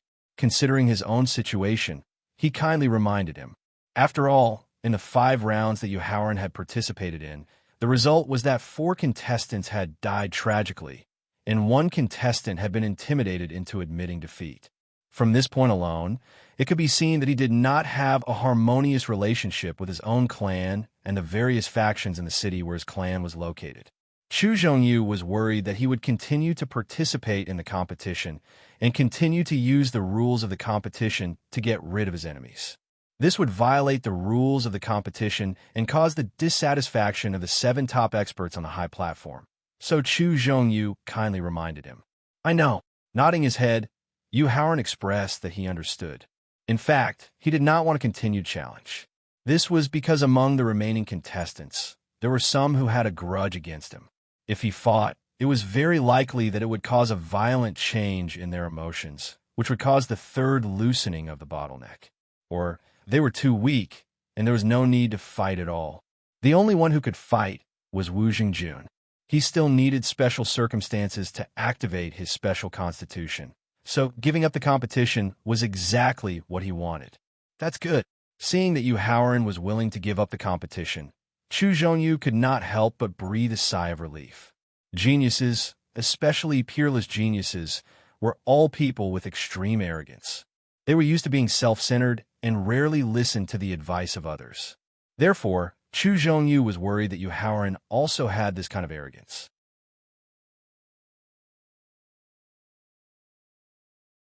Chapter 68. Pingyang City, Central Square. How many years had it been? It seemed that ever since he had entered the 100 Qi Gate, every time the sect recruited disciples, the highest potential was only at the peak of the martial emperor realm, and the highest aptitude was only a top genius. Being able to recruit a peerless genius like Yu Haoran, who had the potential of an early-stage martial sage, was not only his own fortune, but also the sect's fortune. As long as Yu Haoran could grow up smoothly, he would definitely reach the peak of the martial emperor realm in the future. He might even become the first martial sage in the 100 Qi Gate. At that time, the 100 Qi Gate would become a top second-rate sect and even have the strength to become a first-rate sect. Therefore, Chu Zhongyu was no longer enthusiastic about whether to choose a suitable disciple for the 100 Qi Gate from the eliminated disciples. My God, what's going on? Why is that little guy talking to Chu Zhongyu of the 100 Qi Gate? Just as Yu Haoran took the initiative to approach Chu Zhongyu and talk to him in a very respectful manner, not only did the people around the square exclaim in surprise, but even the High Heaven Pavilion experts on the high platform who had originally wanted to choose him could not help but wonder. In fact, not only were the High Heaven Pavilion experts puzzled, but the other 6 experts were also puzzled. The place where Yu Haoran and Chu Zhongyu were conversing was only a few dozen meters away from the high platform. With the strength of the 7 powerhouses, it was not difficult for them to hear the contents of their conversation. At first, they did not eavesdrop, just disdain or disinterest. However, since it was related to Yu Haoran, the 7 experts could not help but use the power of their souls to eavesdrop on the 2 people's conversation. Hearing that Yu Haoran was willing to join the 100 Qi Gate and become a disciple of the 100 Qi Gate, the 7 experts' faces were filled with surprise. With Yu Haoran's potential and aptitude, becoming a disciple of an ordinary first-rate sect would be a waste of his potential and aptitude, let alone a second-rate sect, the most ordinary of the second-rate sections. However, when they heard Yu Haoran mention the theory of dreams, the 7 experts' doubts immediately dissipated. Chu Zhongyu's starting point was too low, and his experience was not enough. He did not know that the dreams of cultivators were not just thoughts during the day, but dreams at night. Dreams were actually a kind of law. It was ranked very high among the thousands of laws, and one of the most powerful top laws. In the west of the Tianxian continent, there was a force that was similar to an empire, but also very similar to a sect. The leader of this force was a martial honorable who could borrow the power of the dream law. He could use the dream law to understand a person's past and present life, and could see a part of the future through the dream law. Moreover, when Yu Haoran mentioned the Wu-Wei Sword King, Feng Qingyun, as well as Chu Zhongyu's reaction, it proved that his dream was not a simple dream. It was very likely that it was related to the dream law. Originally, the High Heaven Pavilion masters who still had a trace of dissatisfaction in their hearts suddenly felt relieved. And Lu Guangyin, who was originally very dissatisfied with Yu Haoran, After confirming that he had become a disciple of the 100 Chi Gate, the resentment in his heart disappeared completely. In his opinion, becoming a disciple of the 100 Chi Gate, even if he was just a disciple of the legacy, with the power of the 100 Chi Gate, the fact that Yu Haoran could reach the peak of the Martial King realm was probably due to the care of God. A Martial King was just an ordinary elder in the Yushu Temple. It did not matter if he had one more or one less. Only Ouyang Aoshue had the same idea. Whether it was the Yushu Temple, the High Heaven Pavilion, or the Flowing Cloud Sect, they were mostly active in the center of the Tianxian continent. They were too far away from the dream law expert in the West, so they did not know much about him. Due to the Ice Palace's special geographical location, they had a very close relationship with the power that the expert belonged to. When Ouyang Aoshue broke through to the Martial King realm, she had followed her master to visit the expert who had mastered the dream law. She was lucky enough to listen to his preaching. It was because of that preaching that she had a deep understanding of the dream law. She had a fundamental change in the things that happened in her dreams. It was also because of that sermon that she had dreamt of the upcoming sex election competition in Dongshan County. It was a chance for her to change her fate in the future. Otherwise, as a very valued disciple of the Ice Palace's palace master, why would she come to such a remote place like Dongshan County to select a disciple?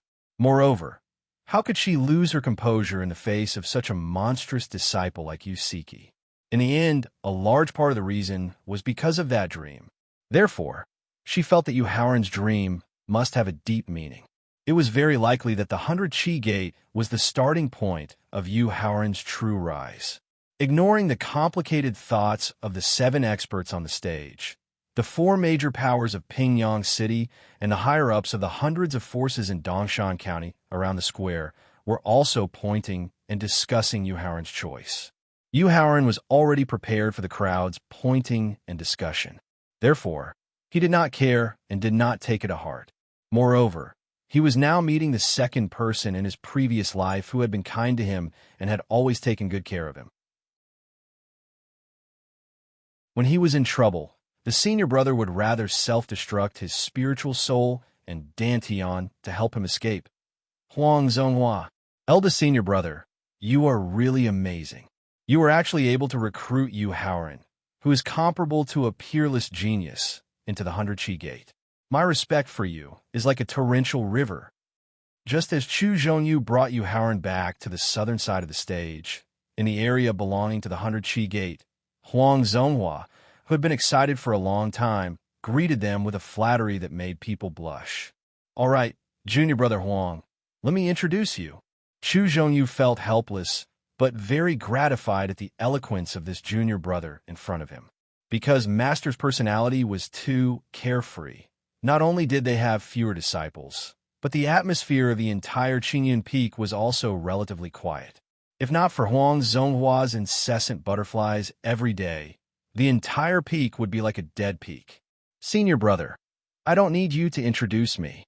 Seeing that Chu Zhongyu was about to introduce Yu Haoran to him, Huang Zonghua, who had secretly inquired about Yu Haoran's background, waved his hand and smiled as he scurried in front of Yu Haoran. Junior brother Yu, my name is Huang Zonghua. I am senior brother Chu's senior brother in the same sect.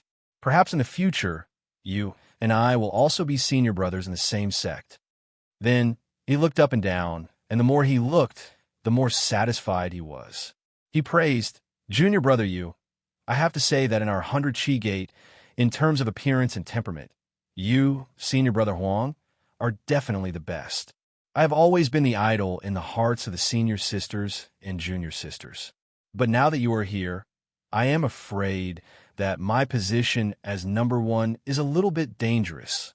Senior brother Huang, you flatter me. Huang Zhonghua's incessant butterflies and praises might sound a little annoying to others, but to Yu Haoran, it was so affectionate and cute. Senior brother Huang, your junior brother is just an ordinary person. How can I compare to your handsome appearance and elegant temperament? In my heart, you will always be the most handsome man in the 100 Chi Gate. Being able to see the benefactor of his previous life, Yu Haoran's heart, which had always been pressing down on him, dissipated a lot in an instant. It also made his originally dull personality livelier. Sigh. Chu Zhongyu slapped his forehead and couldn't help but let out a long sigh. Originally, he thought that Yu Haoran would definitely be annoyed by Huang Zhonghua's bragging and wanted to scold him a few times to make Yu Haoran feel uncomfortable. But what he didn't expect was that the seemingly calm Yu Haoran was actually the same kind of trash as Huang Zhonghua.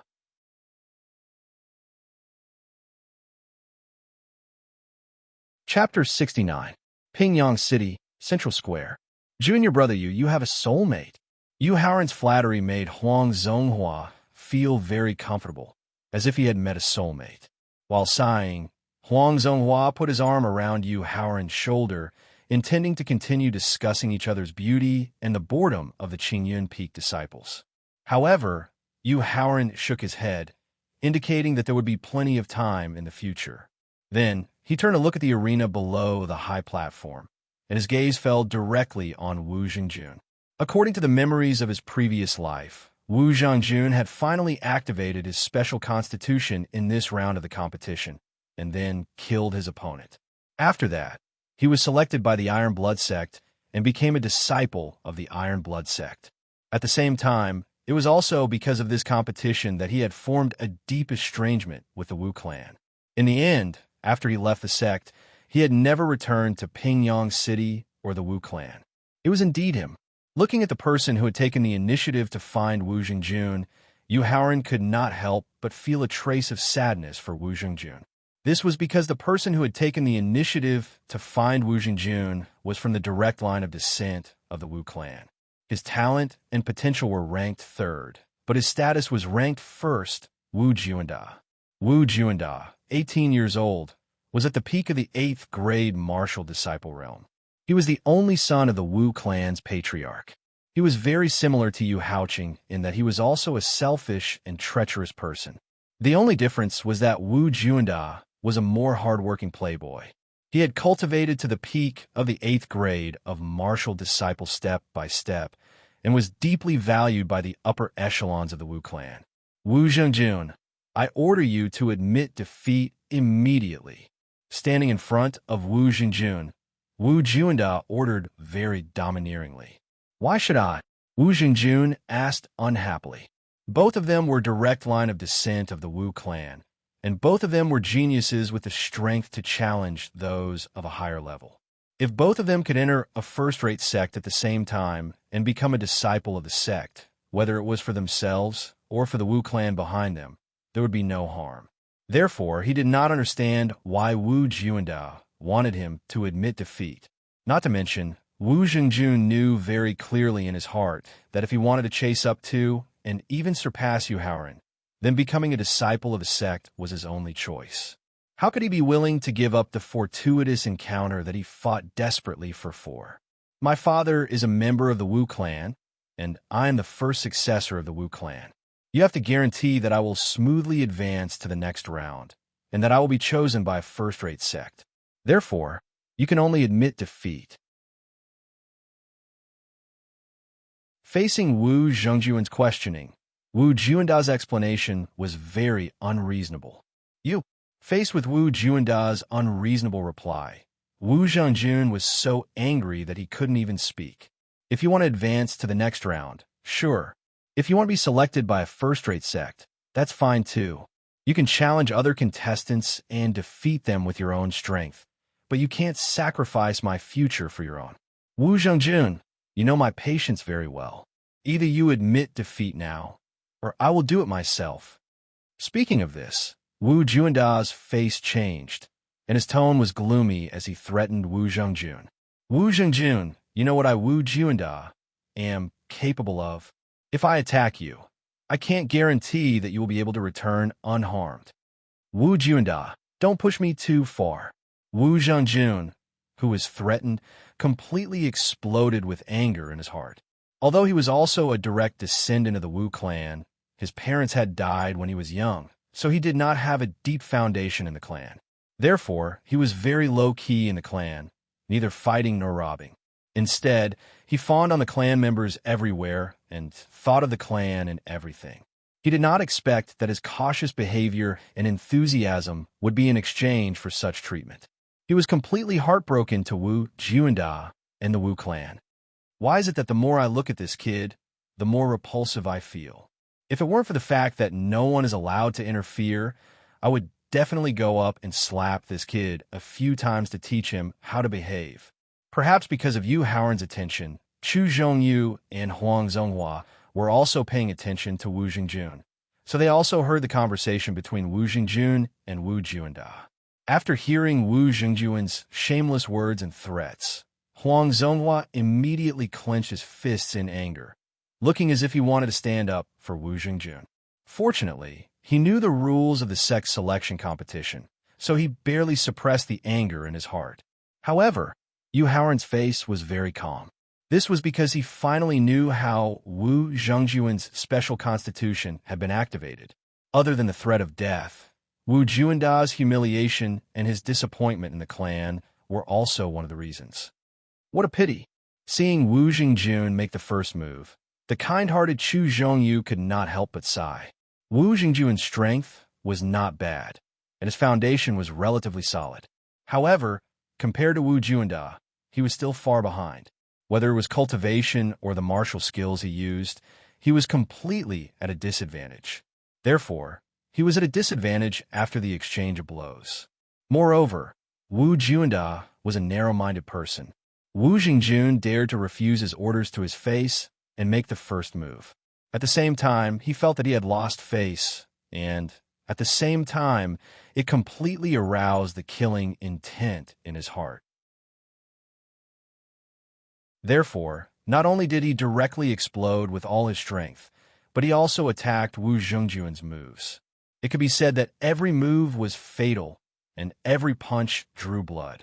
After 5 moves, Wu Zhongjun was directly hit in the chest by Wu Juanda's palm technique, causing him to be seriously injured in an instant. However, the anger in his heart suppressed the injuries in his body, causing him to continue to attack Wu Juanda like a madman without any regard for his life. Wu Zhongjun, since you want to die, then I will fulfill your wish. Seeing Wu Zhongjun fighting like a madman, Wu Juanda, who had been a little lenient, seemed to be angered and did not show any mercy. His footwork martial skills did not have much of an advantage in speed, allowing him to easily circle to Wu Zhongjuan's back. His heavy fist, which contained the yuan energy of a peak 8th grade martial disciple, directly smashed towards Wu Zhongjuan's back, which was close to his heart. If this fist landed, with Wu Zhongjuan's strength, he would undoubtedly die. Even Yu Haoran, who knew the final result, could not help but feel nervous. Although in his previous life, Wu Jingjun was forced by Wu Juanda to use his special body constitution. After his rebirth, he had unknowingly changed a lot of things. He was worried that his rebirth would affect Wu Zhongjuan's fate. Fortunately, what happened next did not deviate from the trajectory of his previous life. Just as Wu Juanda's heavy fist was about to land on Wu Zhongjuan's back, a thick blood fog instantly enveloped Wu Jingjun, causing Wu Juanda's heavy fist to only land on the blood fog. There was no sound, nor did he hear Wu Zhongjuan scream. Wu Juanda's fist, just now, seemed to have no power at all. Seeing the strange situation in front of him, Wu Juanda hurriedly took 2 steps back, and then stared closely at Wu Jingjun, who was enveloped by the blood fog.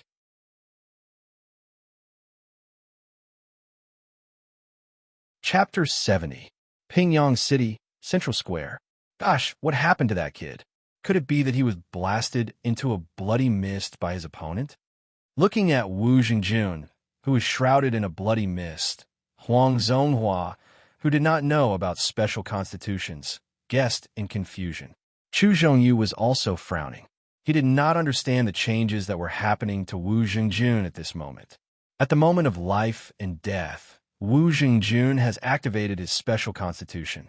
He is in the process of being reborn. Yu Haoran sighed softly as he looked at the bloody mist on Wu Zhongjuan's body that was getting thicker and thicker. Special constitutions could be said to be comparable to the top elixirs of level 4 and above. They could turn a mediocre person into a genius in an instant. They could turn a genius into a peerless genius in an instant. It would be a lie to not be envious or jealous. However, activating a special constitution was a kind of opportunity. It was a heaven-defying opportunity that could not be envied or envied. What? Activating a special constitution. After hearing Yu Haoran sigh, not to mention the lively Huang Zonghua, even the more composed Chu Zhongyu was extremely shocked. That's right.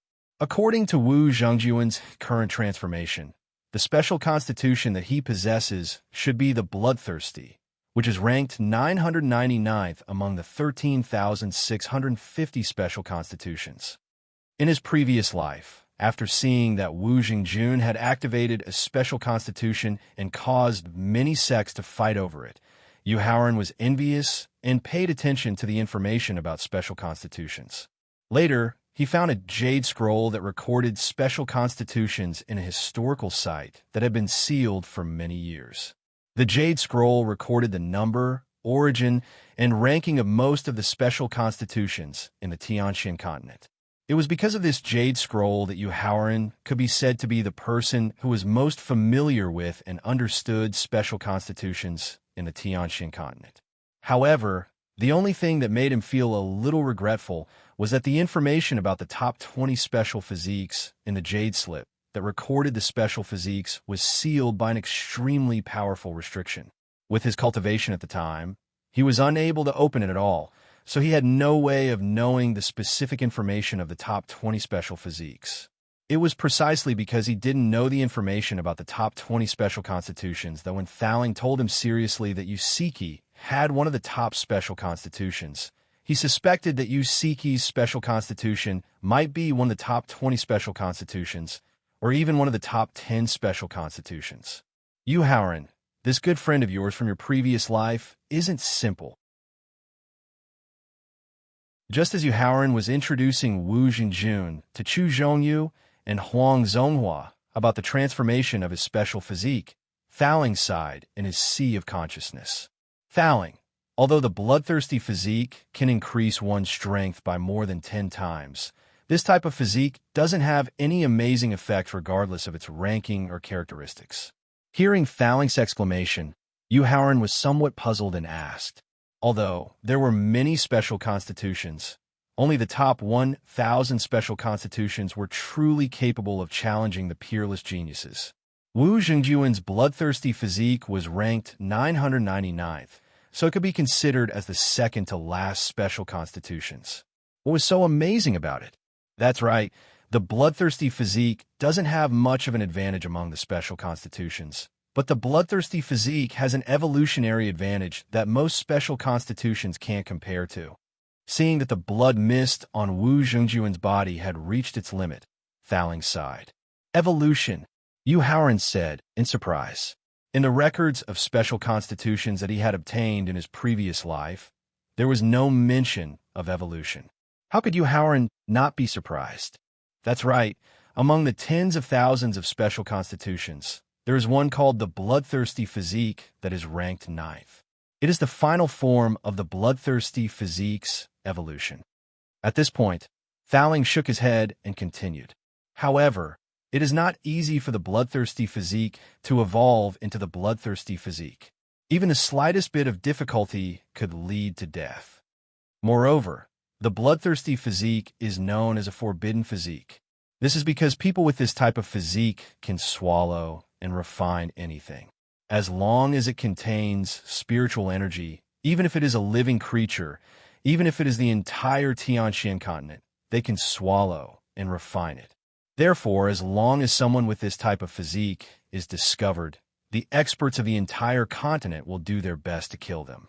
Even the martial honors and Emperor Wu, who have been living in seclusion for countless years, will make a move. This is because the appearance of this type of physique represents the arrival of disaster. At this point, Thaling's gaze went past Victor, across the sea of consciousness, and stared closely at Yu Haoran. His tone carried a hint of nervousness as he asked, Yu Haoran, in the future, if you get too close to Wu Jingjun, it is very likely that you will become the public enemy of the entire continent.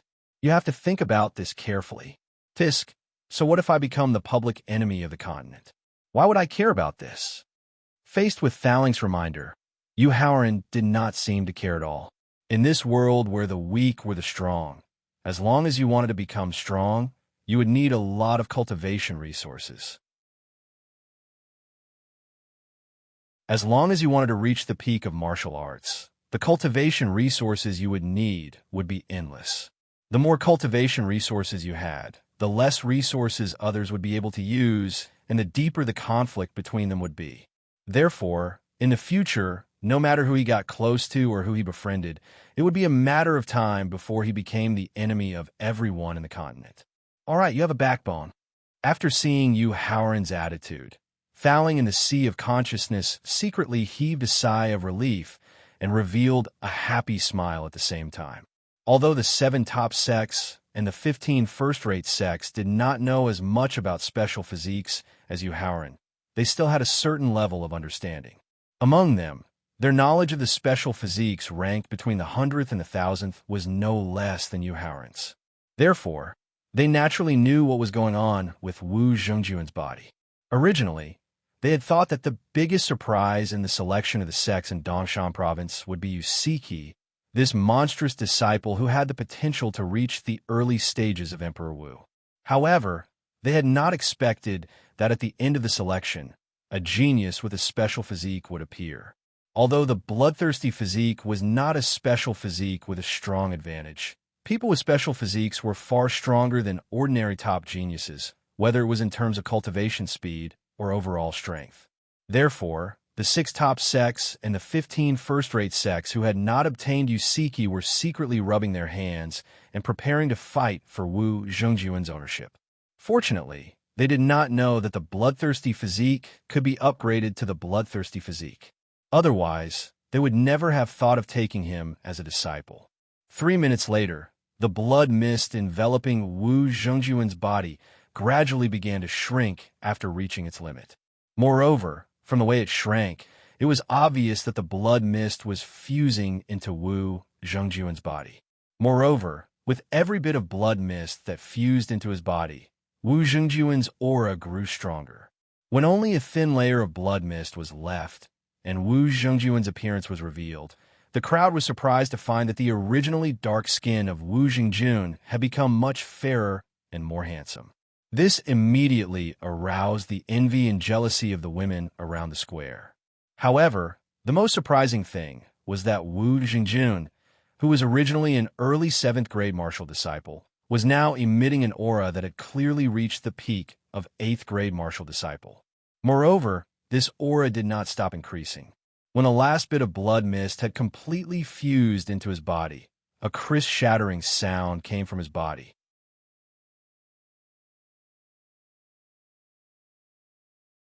Chapter 71. Pingyang City, Central Square. Seeing that Wu Zhengjuan's cultivation had risen from the early 7th grade martial disciple to the early 9th grade martial disciple in just a few minutes, Wu Juanda immediately became nervous. At this moment, he turned his head to look at the east side of the square, at the middle-aged man standing among the Wu clan's crowd. Admit defeat. After careful consideration, although the middle-aged man did not say anything, the meaning of his mouth was that he wanted Wu Juanda to admit defeat quickly. Saving his life was more important. I admit defeat. After receiving the middle-aged man's signal, Wu Juanda, who cherished his life, did not care whether Wu Zhengjun had finished his breakthrough or not. He immediately opened his mouth to admit defeat. Unfortunately, all the experts of the various sects were now focused on Wu Zhengjun. No one cared whether Wu Juanda won or lost. Seeing that no one was paying attention to him, Wu Juanda's face instantly darkened. He coldly looked at Wu Zhengjun, then unwillingly turned around to leave. Did I say you could leave? Just as Wu Juanda was about to turn around and leave, Wu Zhengjuan's terrifying voice came from behind him. After turning around and seeing Wu Zhengjuan's beast-like eyes, Wu Juanda felt as if his heart had been struck by a heavy blow. As he took a few steps back, blood flowed from the corner of his mouth. Wu Juanda was instantly shrouded in fear. He forced himself to yell out loud. Just one look was enough to hurt his mind. Wu Zhengjun, I've already admitted defeat. According to the rules of the competition, you can't attack me anymore. Is that so?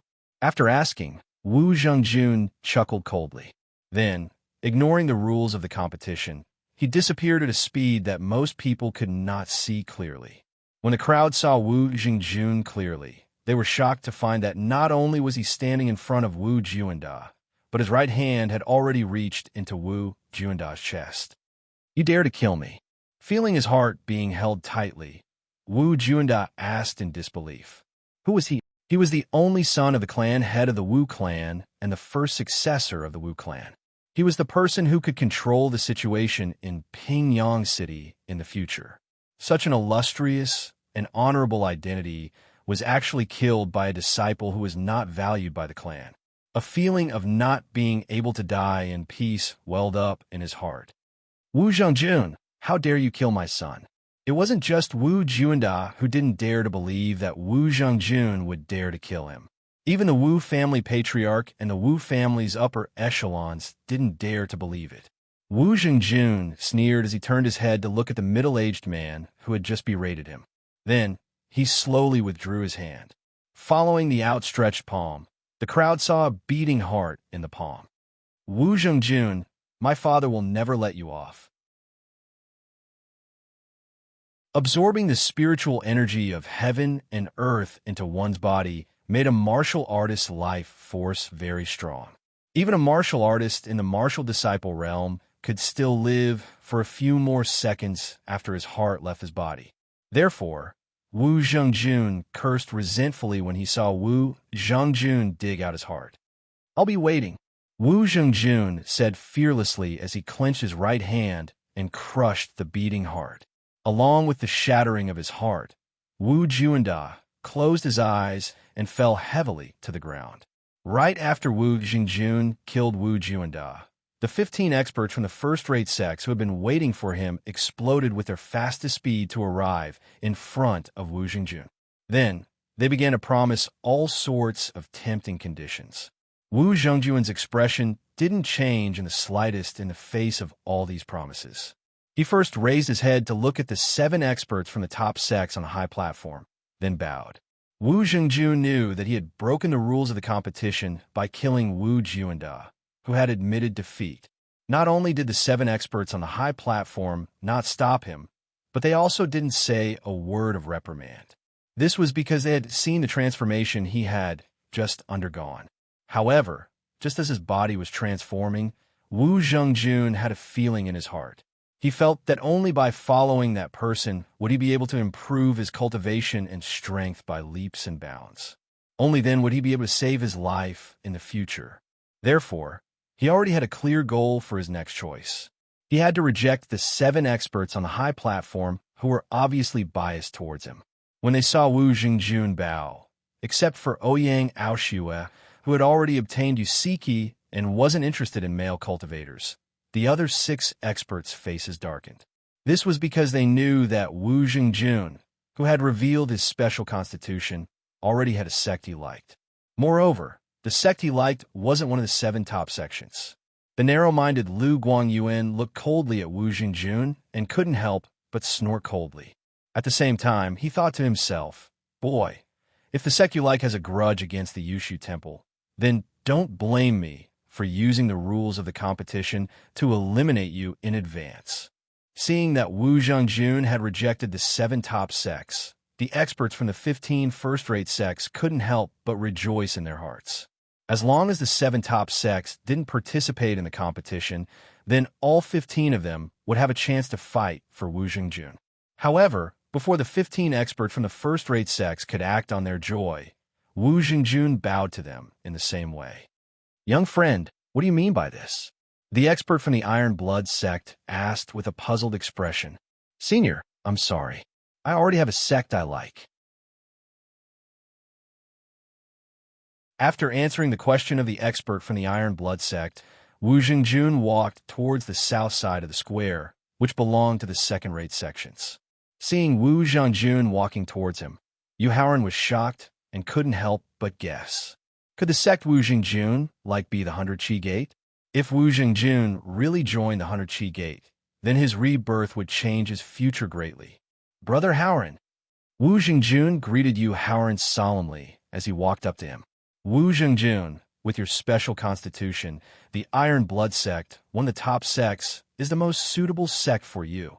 Although Wu Jingjun didn't say much, Yu Howren already knew what he was thinking. However, Wu Jingjun's decision to abandon the Iron Blood sect and join the 100 Qi Gate would definitely affect his future progress. Therefore, he could only try his best to return things to their original course. Zhengjun will be wherever Brother Howren is. Wu Zhengjun replied resolutely in the face of Yu Howren's persuasion. Wu Zhengjun, I am the person in charge of recruiting disciples for the 100 Qi Gate. I agree to your request to join the 100 Qi Gate. Just as Yu Howren was about to continue persuading Wu Zhengjun to choose the Iron Blood sect again, Chu Zhongyu, who had barely calmed down, hurriedly interrupted him and invited him warmly. If the person who had rejected Wu Jingjun hadn't been Yu Howren, but Huang Zonghua, Chu Zhongyu would have already taken out his position as the eldest senior brother and fiercely reprimanded him. Wu Zhengjun had a special constitution, talent, and potential, and was a peerless genius. He was the dream disciple of all the sects present. If such a disciple voluntarily joined the 100 Qi Gate, the 100 Qi Gate would be overjoyed. How could they forcefully reject him?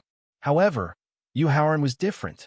Not only was his talent and potential no weaker than Wu Jingjun's, but the reason Wu Jingjun was willing to join the 100 Qi Gate was probably because of Yu Howren.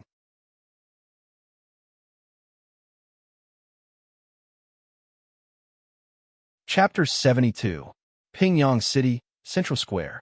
Thank you, Senior Brother Chu. After cupping his hands in thanks, Wu Jingjun walked to Yu Howren's side and consciously kept half a step behind him. Yu Howren, you don't have to worry about the future. Just as Yu Howren was thinking of ways to persuade Wu Jingjun to choose the Metal Blood Gate again, Thowling in his consciousness suddenly reminded him. Actually, when you returned to 100 years ago and returned to your youth, the future had already changed uncontrollably, so you don't have to worry about it all.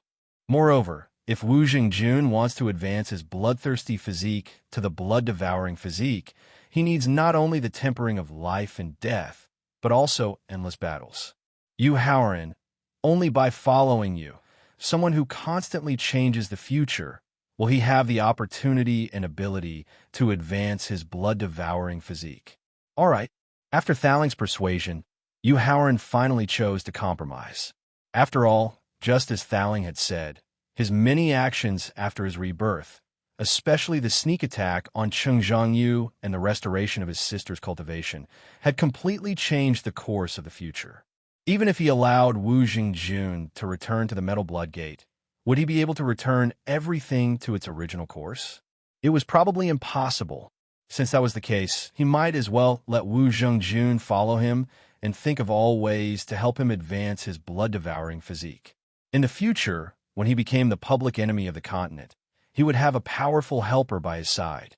Seeing that Yu Howren was no longer trying to stop Wu Jingjun from joining the 100 Qi Gate, Chu Zhongyu secretly heaved a sigh of relief and was instantly filled with endless joy. In the sect selection held in Dongshan province this time, the 100 Qi Gate was probably the sect that had gained the most out of all the sects, excluding the Snow Palace. Not only did they have Yu Howren, a genius with unparalleled potential and aptitude, but they also had Wu Jingjun, a top-notch genius with a special physique. As long as the 100 Qi Gate could ensure that these two geniuses could grow smoothly and become stronger, the 100 Qi Gate would definitely be able to become a first-rate sect in the future. On the high platform, seeing that the sect Wu Jingjun had chosen was the second-rate sect, the 100 Qi Gate, the experts from the 7 top sects were stunned. Then, the 7 of them showed different expressions. Lu Guangyan, who originally wanted to kill Wu Jingjun, sneered disdainfully and then stopped paying attention to Wu Jingjun. Although Ouyang Aoshue did not pay attention to Wu Jingjun, she had a strong interest in the 100 Qi Gate in her heart. She planned to go back to the sect and investigate the 100 Qi Gate carefully. She wanted to see what kind of magic this second-rate sect had that could make 2 peerless geniuses take the initiative to join it. The other 5 experts had similar thoughts as Ouyang Aoshue. They all had a strong interest in the unknown 100 Gate. Perhaps it was because the commotion caused by Wu Zhengjuan's transformation of a special physique was too great, or perhaps it was because Wu Zhengjuan's decision to give up joining the top and first-rate sects was too hurtful. In the following disciple selection, the enthusiasm of the experts from the first-rate sects was obviously much colder. They had originally been able to give good conditions, but now it was just a routine matter. This made the geniuses, who had squeezed into the top 20 with great difficulty and were able to receive good treatment, very depressed.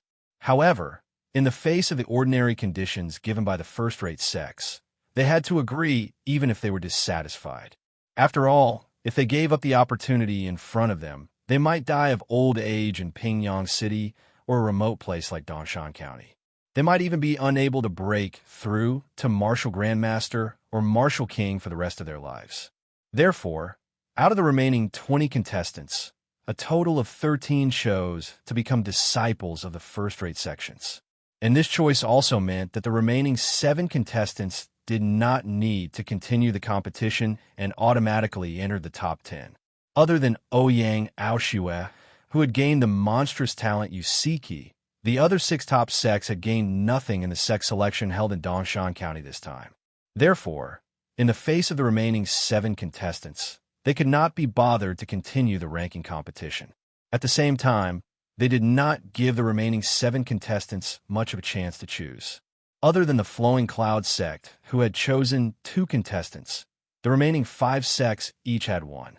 In the face of the domineering behavior of the top sects, the remaining 7 contestants looked at each other and saw a trace of helplessness in each other's eyes. Due to the failure of the disciple selection, other than Ouyang Aoshue from the Snow Palace, the remaining experts from the 6 top sects were not in the mood to continue staying in Pingyang City. After greeting City Governor Qin of Pingyang City, they each threw out a magic weapon that expanded with the wind. Then, they brought their newly recruited disciples into the magic weapons one after another. Then, they flew into the sky and left Pingyang City. Senior, I would like to say a few words to my brother. Seeing Ouyang Aoshue return to the Snow Palace's area, Yusiki said reluctantly. Of course.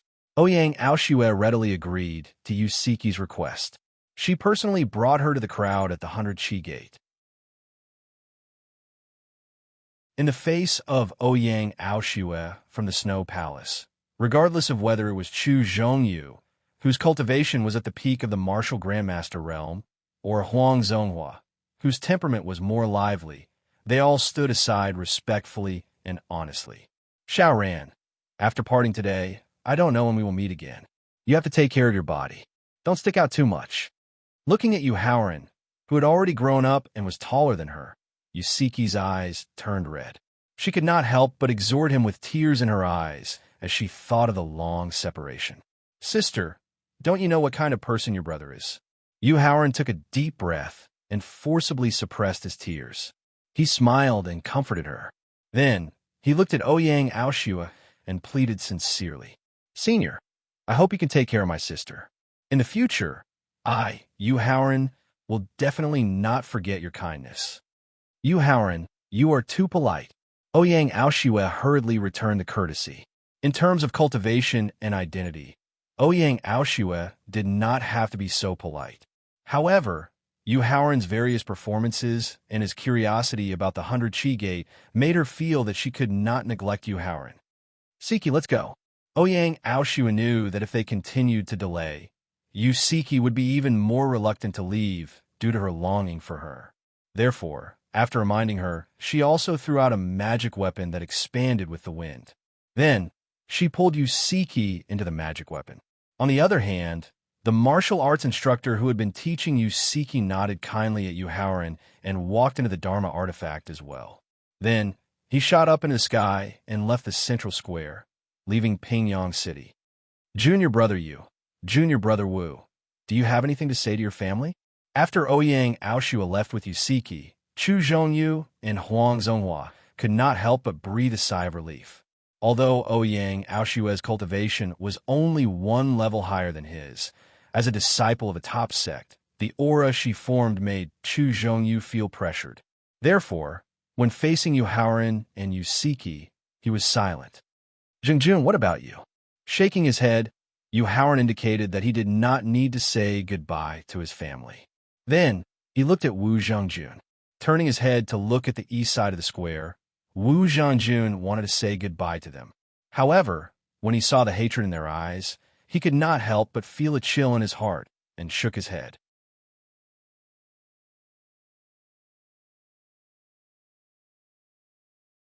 Chapter 73. Pingyang City, Central Square. Since Yu Haoran and Wu Zhengjun were unwilling to bid farewell to their families, Chu Zhongyu did not want to waste any more time and instructed Huang Zonghua.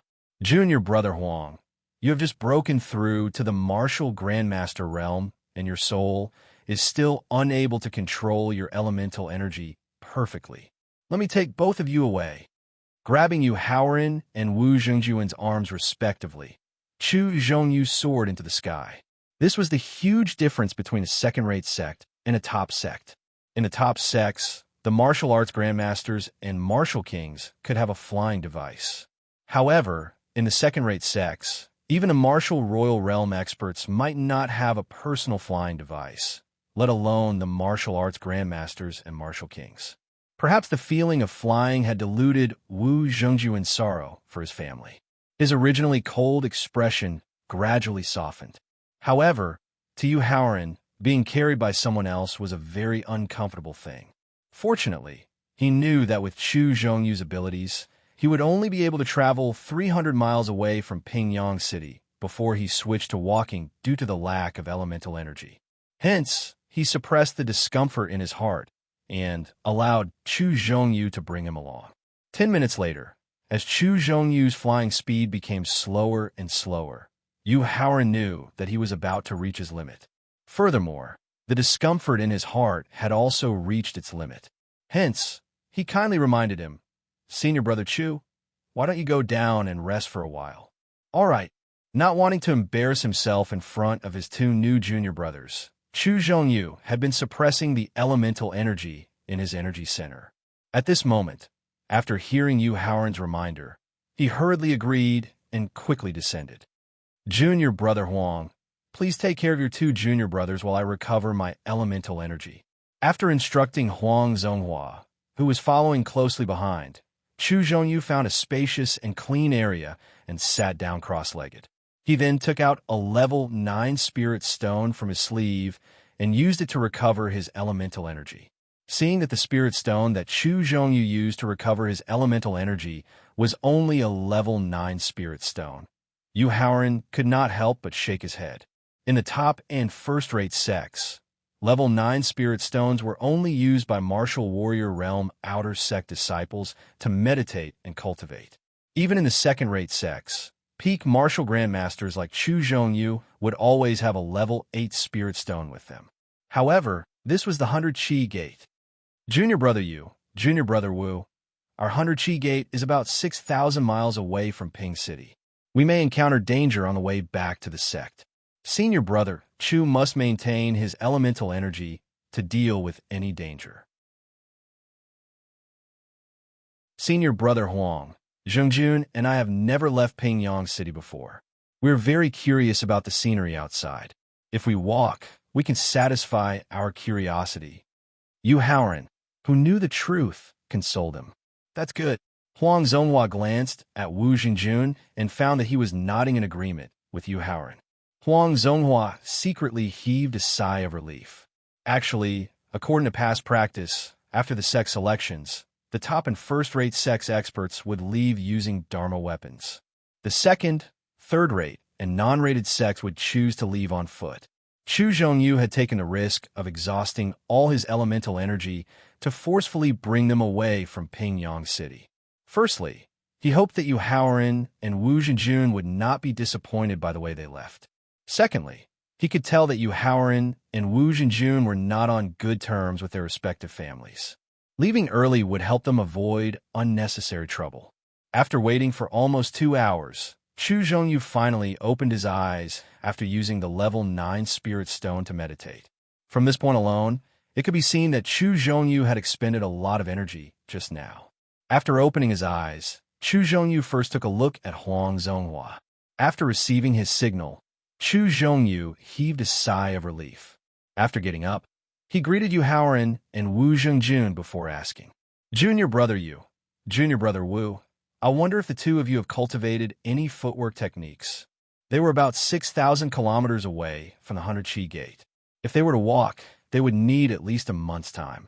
In a month's time, the sect's internal ranking competition would have ended long ago. What was the use of him bringing Yu Haoran and Wu Zhengjun back? Hence, if they wanted to return to the sect in the shortest time possible, they could only use footwork techniques that could increase their speed. Senior brother Chu, I have cultivated a set of yellow-class high-grade gale steps. I have already reached the phenomenal stage. My speed can reach 100 kilometers per hour. Yu Haoran knew what Chu Zhongyu meant. Hence, he did not hide the fact that he was proficient in the gale steps. He also did not hide the fact that he had comprehended the gale steps. The phenomenal stage of the gale steps. After hearing that Yu Haoran had not only mastered the 100 Qi Gates gale steps, but had also cultivated it to the phenomenal stage, both Chu Zhongyu and Huang Zonghua looked at him in shock.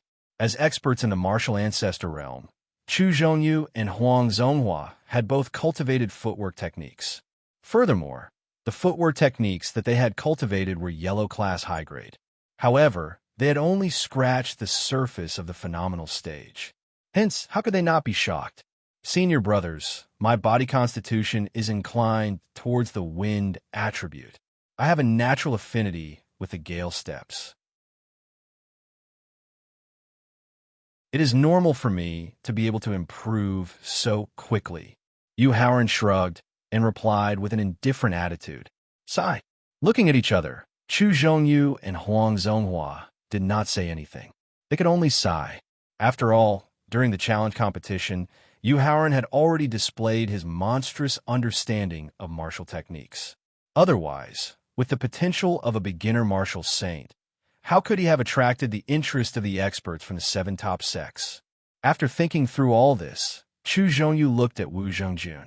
Shaking his head, Wu Zhengjun replied expressionlessly, I have never cultivated any footwork techniques. Since that is the case, I will lead Junior Brother Wu. Junior Brother Yu and Junior Brother Huang will follow behind. Using footwork techniques to carry one forward was different from using one soul and Yuan Li to carry one forward. With only Wu Zhengjun, Chu Zhongyu could achieve a balance between the consumption and recovery of Yuan Li. Perhaps it was because of the sex selections that had been held in various places recently, and Chu Zhongyu had deliberately chosen a secluded place. They did not encounter any trouble for the rest of the journey. After running wildly for a few hundred miles and resting for a while, they continued to run wildly and rest. Just like this, they walked and stopped for 3 days and 3 nights. Finally, they reached the territory of the 100 Qi Gate. At this moment, Chu Zhongyu and Huang Zonghua, who had been in a state of anxiety, finally heaved a sigh of relief.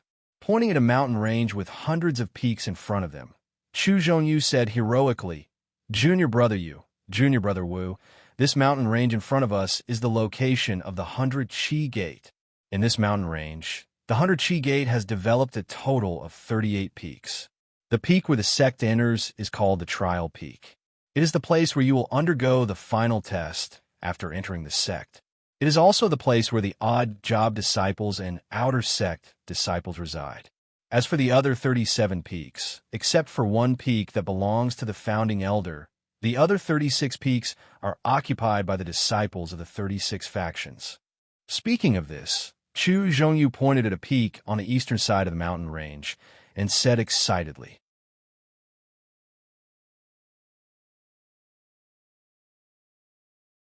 Chapter 74. Yu Haoran looked at the mountain range that he had lived in for a few years and felt a surge of excitement. However, considering the impact of the mental state on the bottleneck and the suppression of the bottleneck a second time, he hurriedly took a few deep breaths to suppress his fluctuating emotions. Then he calmly observed the mountain range that he had lived in for a few years in his previous life. My 2 junior brothers, do you have any questions about this mountain range? In order to reveal the magnificence of this mountain range, he needed the cooperation of Yu Haoran and Wu Jingjun. Thus, Chu Zhongyu looked at the two of them expectantly. However, Yu Haoran and Wu Jingjun's reactions disappointed him. In his previous life, Yu Haoran had walked to almost every corner of the 38 mountain peaks. He had even left his footprints on those undeveloped mountain peaks. He was even more familiar with the mountain range than Chu Zhongyu and Huang Zonghua. Thus, he had nothing to ask. On the other hand, Wu Jingjun, who had awakened his bloodthirsty physique, had been affected by his special physique while his abilities had improved by leaps and bounds. He had gradually become cold and detached. In his mind, Yu Haoran had always been his priority. Since Yu Haoran had no interest in knowing, Chu Zhongyu, who was cold and detached, would not pry. "All right, I will bring you in now." Chu Zhongyu, who was extremely disappointed, led Yu Haoran and Wu Jingjun into the mountain range. Although they only took 3 days to reach the 100 Qi Gate by using their footwork techniques of the Great Success Stage, Pingyang City was the furthest stronghold for the 100 Qi Gate selection of disciples.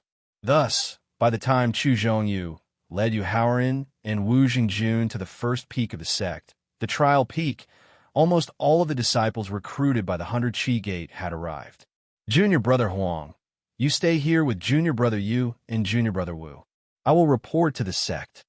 Chu Zhongyu reminded Huang Zonghua when he reached the peak of the trial peak. Then, he nodded at Yu Haoran and Wu Jingjun before rushing down the peak.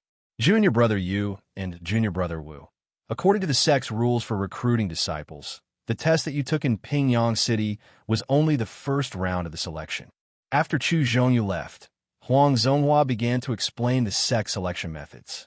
"Next, you will have to take part in a one-on-one potential test and a ranking competition that will determine your apprenticeship and benefits." "Senior Yu," Huang Zonghua said. Song Fangdong, Zhu Chang, Su Wei, Lin Hao, familiar faces entered his eyes one by one. His emotions, which had just calmed down, were instantly stirred up again. Fortunately, Faling, who had discovered the situation in time, not only reminded him, but also helped him to calm down. However, when Yu Haoran's gaze landed on a peerless beauty with a proud body and a temperament that did not lose out to Yusiki, Faling realized that even if he used a secret technique, he could not suppress Yu Haoran's turbulent emotions. He immediately knew that this peerless beauty in front of him must have had an unforgettable story with Yu Haoran in his previous life. Thus, even though he knew that Yu Haoran's emotional fluctuations would cause the bottleneck to loosen, he did not try to persuade him. Instead, he used the power of the origin to help him calm down. "Faling, thank you." The power of the origin was different from ordinary energy. It was the foundation for the advancement of magic tools. Seeing that Faling did not hesitate to use the power of the origin to help him calm down, how could Yu Haoran not be moved? "Yu Haoran, I will not ask you anything about the relationship between you and that girl. However, I still hope that you can further temper your state of mind. Otherwise, my power of the origin will not be enough for you." Without any complaints, Faling kindly reminded him. "I will remember." After taking one last look at the peerless beauty, Yu Haoran withdrew his gaze. His eyes, which were originally filled with coldness, regained their clarity. Seeing that Yu Haoran's eyes had regained their clarity, Faling nodded. Then, he planned to withdraw the remaining strand of power of the origin. But just as he was withdrawing the power of the origin, he unexpectedly discovered that Yu Haoran's dantian had expanded by 3 times due to the turbulence caused by his emotions. 3 times. At the peak of the 9th grade of martial disciple, the capacity of the dantian had expanded by 3 times. Wasn't this the legendary condition needed to break through to that realm? Seeing the changes in Yu Haoran's dantian, Faling finally decided to tell him that the 9th grade of martial disciple was not the limit of the martial disciple realm. He also encouraged him to try and break through to that legendary realm. However, the time to break through was not now. He had to wait until after he finished participating in the sect's internal test and ranking competition, and after he had completely stabilized. After all, that was the legendary realm. During the process of breaking through, there were many things to pay attention to. Whether or not there would be any shocking changes during the process of breaking through was all unknown. In less than half an hour, Chu Zhongyu reappeared at the peak of Refining Peak, sweating profusely.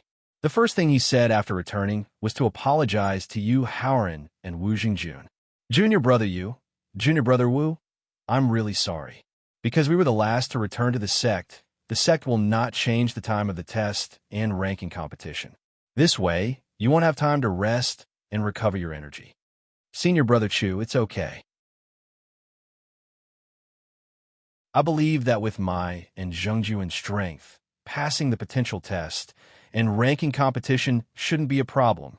Smiling at Chu Zhongyu, Yu Haoran indicated that he didn't care. Wu Jingjun, on the other hand, didn't care even more.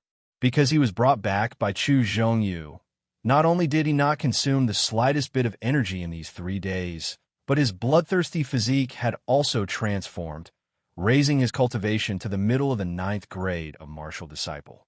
At this moment, he was anxious to find an opponent who could adapt to his new strength. Being able to participate in the potential test and ranking competition immediately was exactly what he wanted. Seeing Yu Haoran and Wu Zhengjuan's indifferent attitude, Chu Zhongyu felt sincerely gratified. At the same time, he was very disappointed with the actions of the sect's higher-ups. He had clearly pointed out that Yu Haoran had the potential of an early-stage martial saint and was a peerless genius who could surpass the strength of an entire realm. And Wu Zhengjun had a special physique, comparable to a peerless genius. For a disciple like this, the sect's higher-ups should all go out to meet him and give him enough attention. Not like now. Not only did they ignore him, they even treated him differently. This would make Yu Haoran and Wu Zhengjun bitterly disappointed. Taking a deep breath and closing his eyes, Yu Haoran began to organize the energy in his dantian, preparing for the potential test and ranking competition. However, he didn't notice that his dantian had expanded by 3 times. This was because not only did Thaling not retract the remaining trace of energy, he also used it to create an illusion to conceal his dantian, so as to not be discovered by Yu Haoran.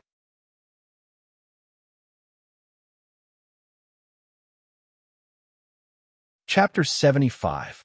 100 Chi Gate, Trial Peak, Peak of the Peak. Not long after, a group of people dressed in gorgeous clothes flew over from the northern side of the Trial Peak. Yu Haoran knew that the upper echelons of the 100 Chi Gate had arrived. The arrival of this group of people meant that the sect's internal qualification test and ranking competition was about to begin. Yu Haoran did not have a good impression of the upper echelons of the 100 Chi Gate. This was because they were a group of selfish people. The tragedy that had befallen the 100 Chi Gate was because of their selfishness and overestimation of their abilities. They had completely angered a successor disciple of the Yushu Temple, which eventually led to the destruction of the 100 Chi Gate. As the upper echelons of the 100 Chi Gate slowly descended from the sky, the atmosphere on the Trial Peak suddenly became tense. Perhaps it was because of his disdain for the upper echelons that Yu Haoran continued to look at them at the same level as they slowly descended. As a disciple who had just entered the sect, this kind of attitude was disrespectful to the sect's elders. Chu Zhongyu was worried that Yu Haoran's disdain would cause some narrow-minded upper echelons to be dissatisfied, which would affect their qualification test and ranking competition. Therefore, he gently tugged on Yu Haoran and Wu Zhengjuan's sleeves, reminding them to quickly lower their heads. No matter how much disdain or contempt he felt for these people, he was just a new disciple who had just entered the sect and was not sure if he could become a disciple of the 100 Chi Gate. When it was time to lower his head, he had to lower his head. Yu Haoran was very clear about this point. Therefore, under Chu Zhongyu's reminder, he chose to lower his head like the other disciples.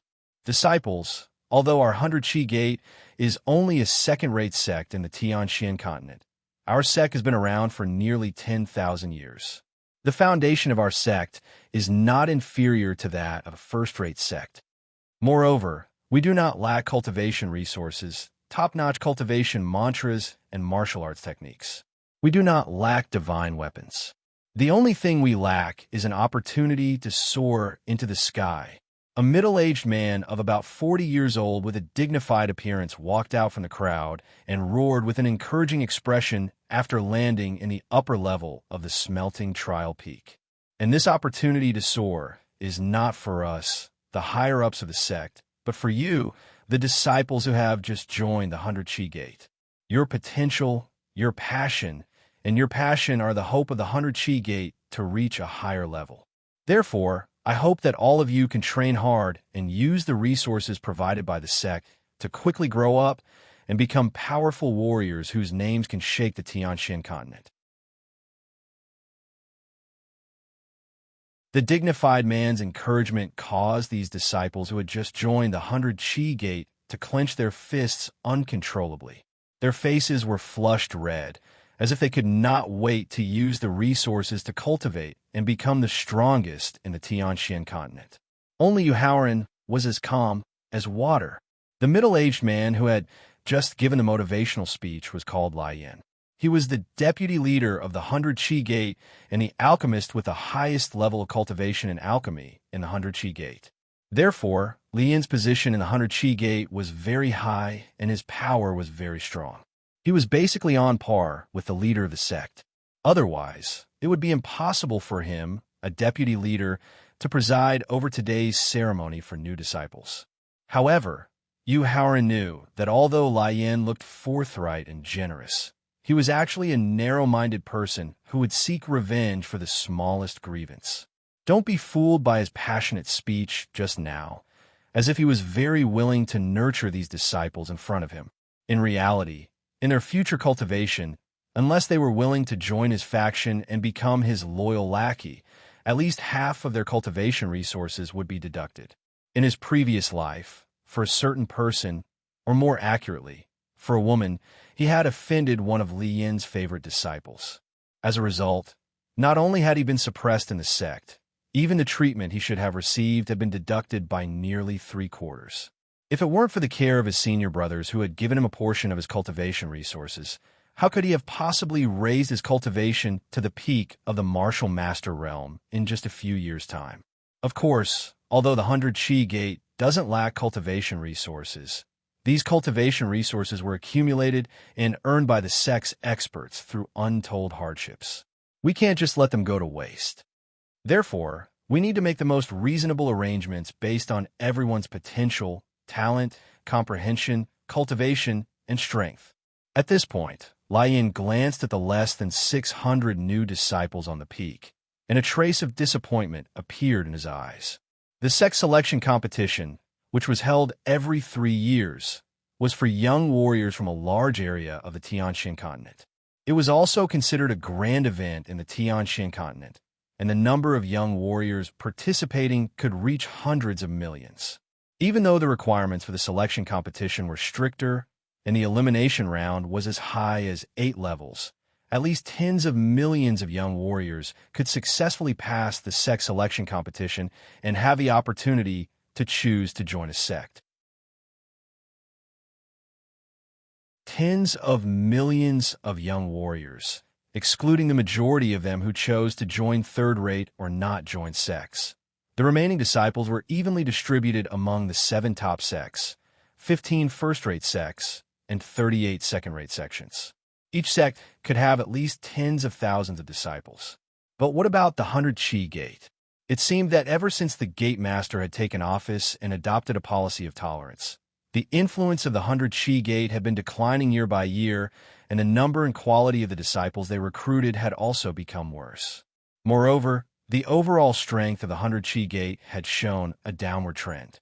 If the situation continued like this, in another 100 years, the 100 Chi Gate would most likely fall to the level of a third-rate sect. It seemed that he had to act quickly and seize the power of the sect as soon as possible, so that he could lead the sect to a strong rise. Thinking of this, Lai Yin nodded to a young man in green robes behind him, and then returned to the crowd. The young man in green robes walked out of the crowd, and then waved to the disciples of the 100 Chi Gate who were responsible for the selection of disciples, standing beside the new disciples on the training peak. Junior Brother Yu, Junior Brother Wu, Junior Brother Huang, and I will be responsible for your aptitude test and ranking competition. so we won't be accompanying you for the time being." After being greeted by the young man in green robes, Chu Zhongyu greeted Yu Haoren and Wu Xingjun, and then led Huang Zonghua to the side of the young man in green robes and bowed respectfully. Chu Zhongyu greets Senior Brother Ma. Huang Zonghua greets Senior Brother Ma. In the face of Chu Zhongyu and Huang Rihua's greetings, the young man with the surname Ma only gave a faint hum, and then quietly waited for the others to gather. When all the people in charge of the selection of disciples had gathered, the young man with the surname Ma received a large package from a disciple in blue robes. After opening the package, there was a pile of sparkling and translucent crystal stones inside. The disciples who had just entered the sect had just undergone the aptitude test and were very familiar with the crystal stones in the package. They knew that these sparkling and translucent crystal stones were used to test one's potential. Therefore, the expressions of the disciples who had just entered the sect did not change much. Junior brothers, you have all passed the sect selection competition and become disciples of the 100 Chi Gate, so you must have also undergone the aptitude test. According to the number of people present, the young man with the surname Ma distributed the crystal stones and then said to the disciples who had just entered the sect, "However, the aptitude test that time was only to test the potential and aptitude that you had, and the results of the test were not very accurate. However, the aptitude test this time is focused on your aptitude, potential, comprehension, and perseverance. It will be a comprehensive and detailed test." After hearing the young man with the surname Ma's introduction, the disciples who originally did not care much immediately became nervous.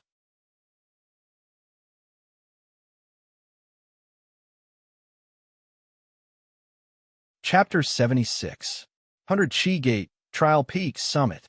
After the youth with the surname Ma explained the use of the talent stone in detail, as well as the content of the test, Yu Haoren immediately felt Wu Zhengjuan's nervousness. Although the bloodthirsty physique had caused his temperament to become increasingly cold, he was still a youth who had never left Pingyang City and was not even 18 years old yet.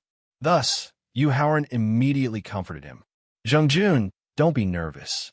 Ever since you awakened your special physique, your talent, potential, comprehension, and perseverance have all increased by at least 10 times.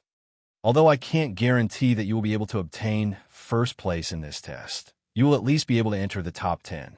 Actually, according to his understanding of the bloodthirsty physique, Wu Zhengjuan's original potential of an advanced martial king had now been raised to the peak of a martial emperor or even the beginner stage of a martial sage.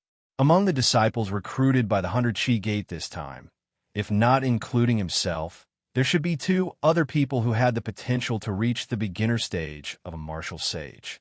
Considering Wu Zhengjuan's special physique, he would definitely have an obvious advantage if he had the same potential. Thus, being in the top 10 was only a conservative estimate. Even being in the top 5 or top 3 was not a problem. "I'm fine," Wu Zhengjun said as he took a deep breath and adjusted his nervous state. After Wu Zhengjun had adjusted his state of mind, Chu Zhongyu and the rest, who were originally in charge of selecting disciples, began to test the disciples one by one under the arrangement of Senior Brother Ma. As Wu Zhengjun and Yu Haoren were the last batch of disciples to arrive at the trial peak and were standing at the back, their test was arranged at the very end.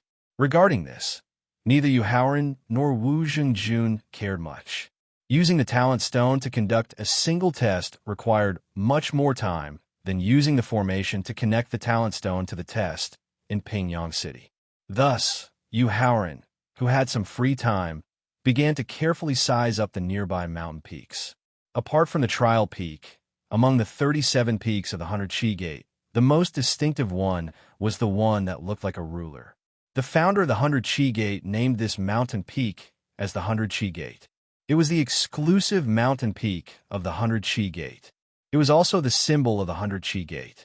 Among the 37 peaks, the most majestic peak with the densest spiritual energy was the Ascending Dragon Peak that belonged to Vice Sect Master Lai Yin. Ascending Dragon Peak was not originally called this name. It was changed after Lai Yin took charge of this mountain peak. It implied that the people on this mountain peak could be like a hidden dragon, with the hope of soaring into the sky and becoming a divine dragon that could proudly roam the horizon. The 37 mountain peaks all had their own unique features, but the one that attracted Yu Howren's attention the most was the one on the easternmost side of the mountain range. It wasn't very tall and didn't have any special features. That mountain peak was where he had lived for several years in his previous life, the clear cloud peak that he regarded as his second home. Clear heart and few desires, calm clouds and clear wind. This was what Yu Howren's master had said to him when he had become the disciple of the Wu-Wei Sword King, Feng Qingyun, in his previous life.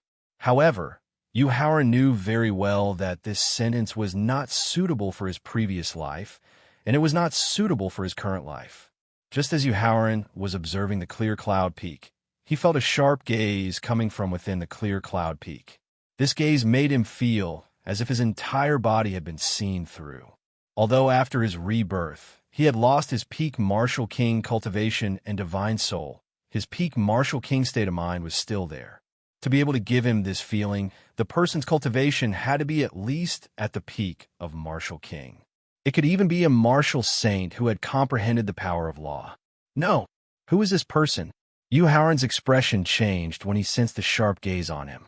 Because he had lived in the clear cloud peak for several years in his previous life, he had never seen or heard of such a powerful master hidden in the clear cloud peak.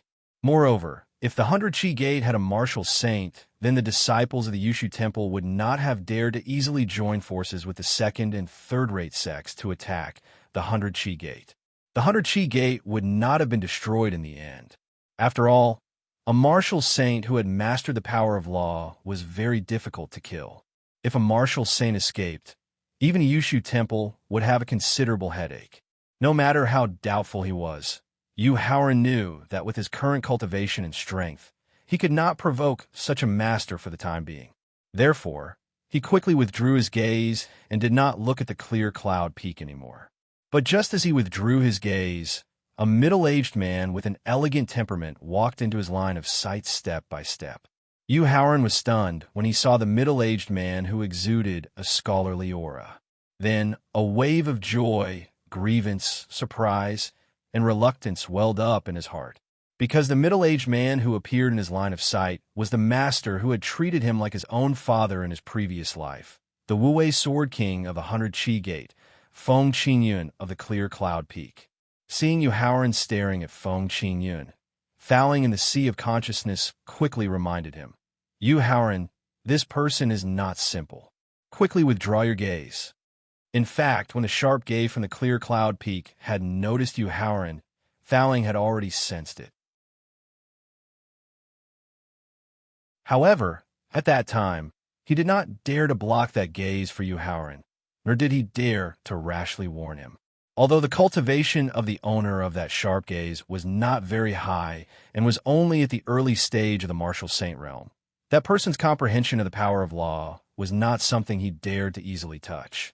At the same time, he did not expect that in a small second-rate sect like the 100 Chi Gate, there was not only a martial saint realm expert, but also a martial saint realm expert who had comprehended the power of law. Like the experts of the 7 top sects, Fouling also had a strong interest in the 100 Chi Gate. Faced with Fouling's reminder, Yu Howren forcibly suppressed his excitement and said, Fouling, it's okay. This person has no evil intentions. When he wanted to reveal this person's cultivation and hidden means, the elegant middle-aged man's gaze happened to look at him. Afraid of exposing his own fouling, he finally chose to shut up.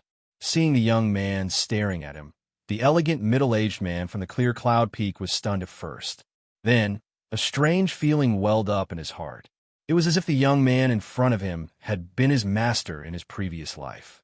He did not feel strange about this feeling of master and disciple, because the power of law he comprehended was related to the past life and the present life. Nodding at Yu Howren with a smile, the elegant middle-aged man came to the peak step by step and finally walked to Li Yin's side. Qingyun greets senior brother Li Yin. Qingyun is here. Li Yin glanced at Feng Qingyun and greeted him faintly. Then, He looked back at the disciples who were undergoing the aptitude test. Chu Zhongyu greets Master. Huang Zonghua greets Master. Seeing the elegant middle-aged man appear on the peak, Chu Zhongyu and Huang Zonghua, who had just finished the aptitude test, hurried to greet him. Not bad. Feng Qingyun praised Chu Zhongyu and Huang Zonghua with a smile. Then he stood alone to one side and watched the disciples selected by the 100-Chi gate. Looking at the disciples in front of him one by one, Wu Wei's Sword King Feng Qingyun had a smile on his face, but a trace of disappointment flashed in his deep eyes.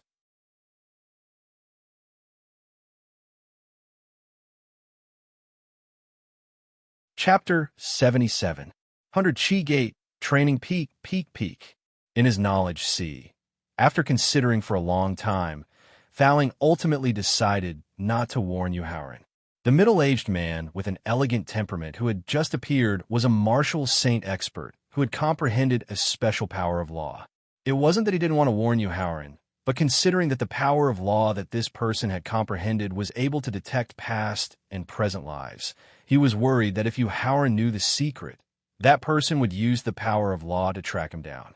Therefore, before Yu Haoran's cultivation broke through to the martial saint realm, and before he could use the power of law to fight against the power of law, he would definitely not tell Yu Haoran.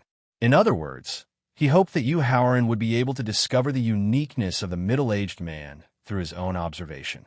Although using the talent stone to test one person took a long time, there were many talent stones and many experts in charge of the test.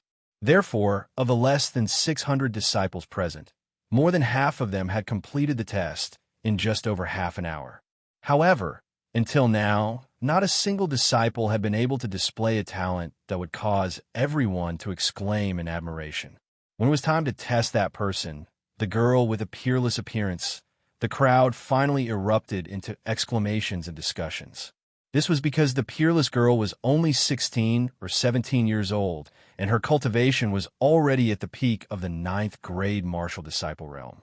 She could break through to the martial warrior realm at any time. Moreover, the potential and talent she displayed had reached medium red, which was the potential of a mid-stage martial saint.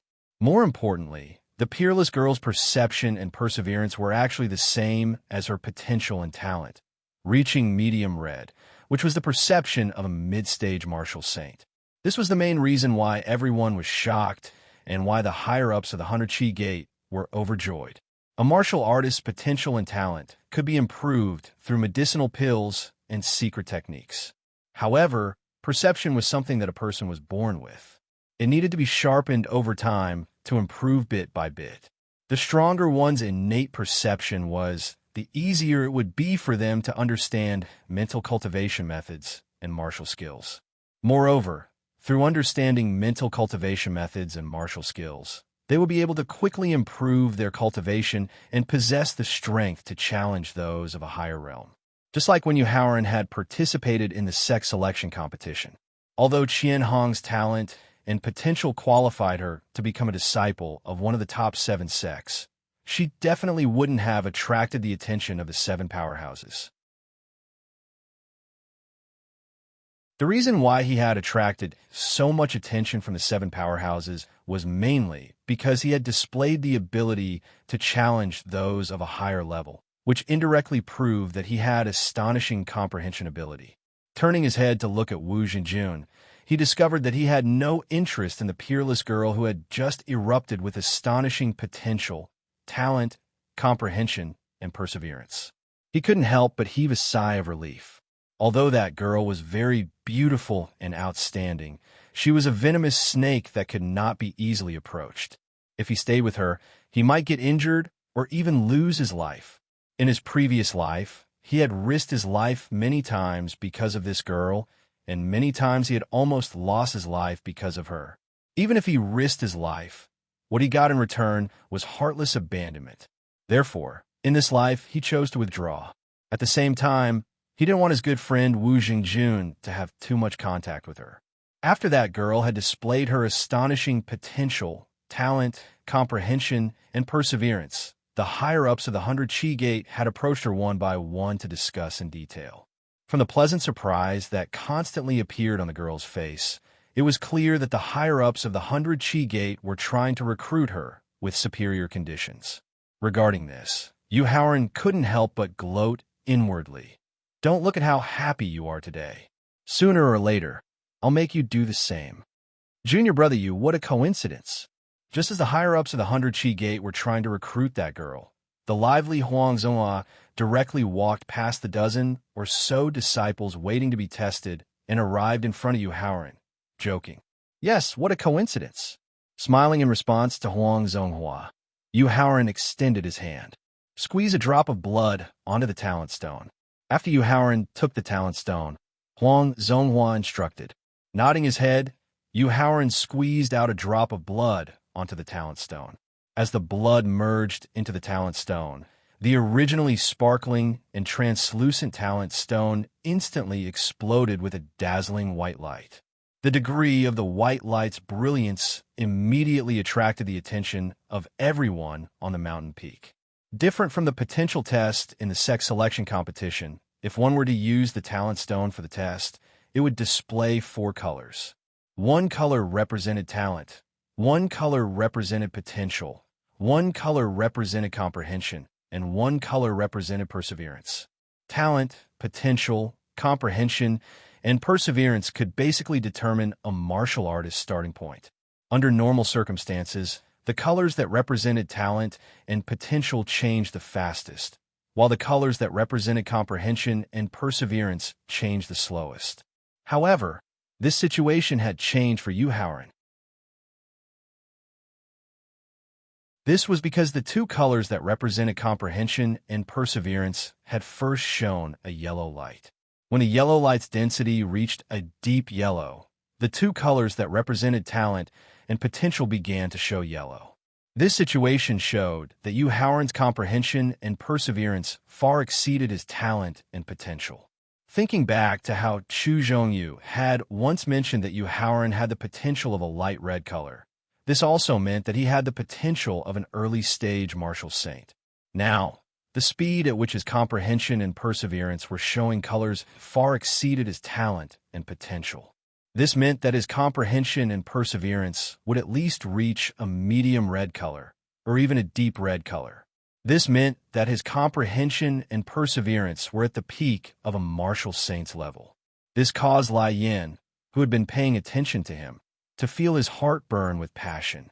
If Yu Haoran could become a disciple of their faction, not only would it increase their faction strength, but Yu Haoran's comprehension and perseverance would also increase their faction's influence, thus increasing their faction's right to speak in the sect. However, this excitement did not last for long. Lai Yan could not help but frown again. This was because if Yu Haoran were to join their faction, although they would be able to expand their influence in a short period of time and increase their right to speak in the sect, it was not without side effects. After all, not only was Yu Haoran's talent and potential outstanding, his comprehension and perseverance were too strong. In the future, his achievements would very likely surpass Lai Yan's. At that time, would Lai Yan still be able to control him and make him obediently listen to Lai Yan's orders? This suspicion gradually grew as the colors on Yu Haoran's body continued to show, especially when the 2 colors on Yu Haoran's body, which represented his comprehension and perseverance, reached a deep red color. Lai Yan had already rejected the idea of roping in Yu Haoran. He did not want to invite a wolf into the house. He did not want to lose everything he had now by roping in Yu Haoran. The different colors on Yu Haoran's body also attracted the attention of the peerless girl. When she saw Yu Haoran's ordinary appearance, she frowned slightly. However, when she thought of something, her frown slowly relaxed, and a joyful smile appeared on her face. Seeing that the color that represented his comprehension and perseverance had reached a deep red color, Yu Haoran was stunned at first. This was because when he participated in the internal test of the 100 Chi Gate in his previous life, his comprehension and perseverance had barely reached a light green color. It was even weaker than the test of potential and talent, and was in the middle of all the disciples who participated in the test. He did not expect that in this test, his comprehension and perseverance would directly increase by more than a large level. However, when he thought about it, this was also normal. After all, after his rebirth, he still retained all the memories of his previous life, as well as the mental cultivation of the peak of the martial emperor realm. Not only did he not lose his comprehension and perseverance, but they also continued to improve with time. Therefore, for his comprehension and perseverance to reach a deep red color was not a miracle, but a matter of course.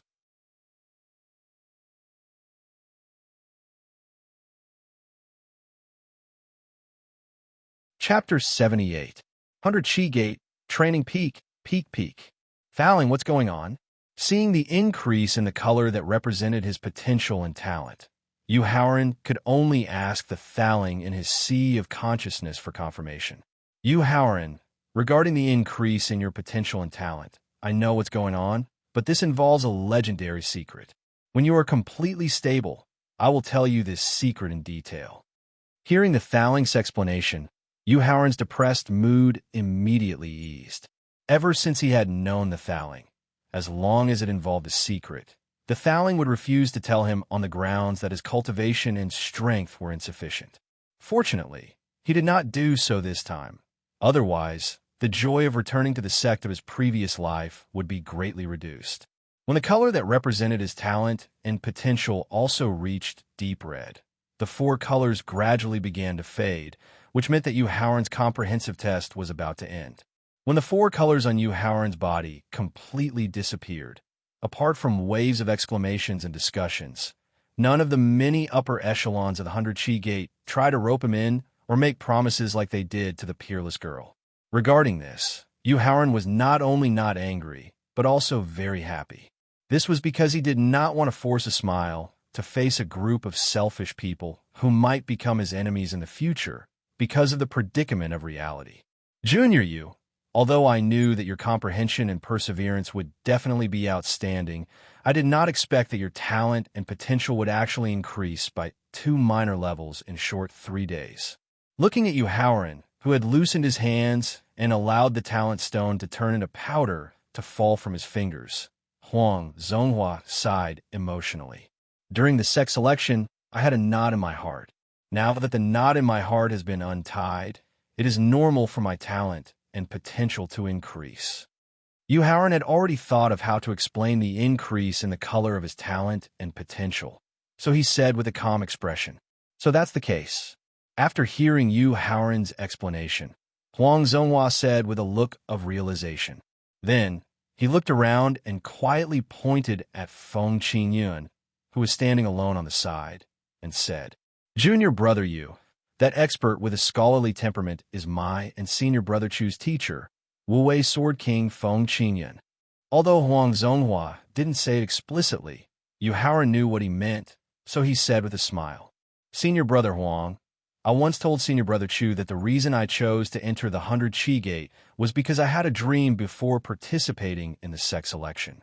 In the dream, not only did I join the 100 Chi Gate, but I was also fortunate enough to become the disciple of the Wu Wei Sword King, Feng Qingyun. Therefore, I will follow the dream in the dream." That's good, that's good. After getting Yu Haoran's promise, Huang Zonghua praised with a face full of smiles. As for Wu Jingjun, Huang Zonghua did not try to persuade him. This was because he knew that even if he didn't say a word, he would still choose to become the disciple of his teacher. This was because he was able to choose the 100 Chi Gate completely because of Yu Haoran. Since Yu Haoran chose to join their faction, then Wu Zhengjun would definitely not join another faction. Then he took out a new talent stone and handed it to Wu Zhengjun as he reminded him. "Junior brother Wu, squeeze out a drop of blood on the talent stone." After moving a little distance away, Yu Haoran carefully observed the changes in the talent stone in Wu Zhengjun's hand.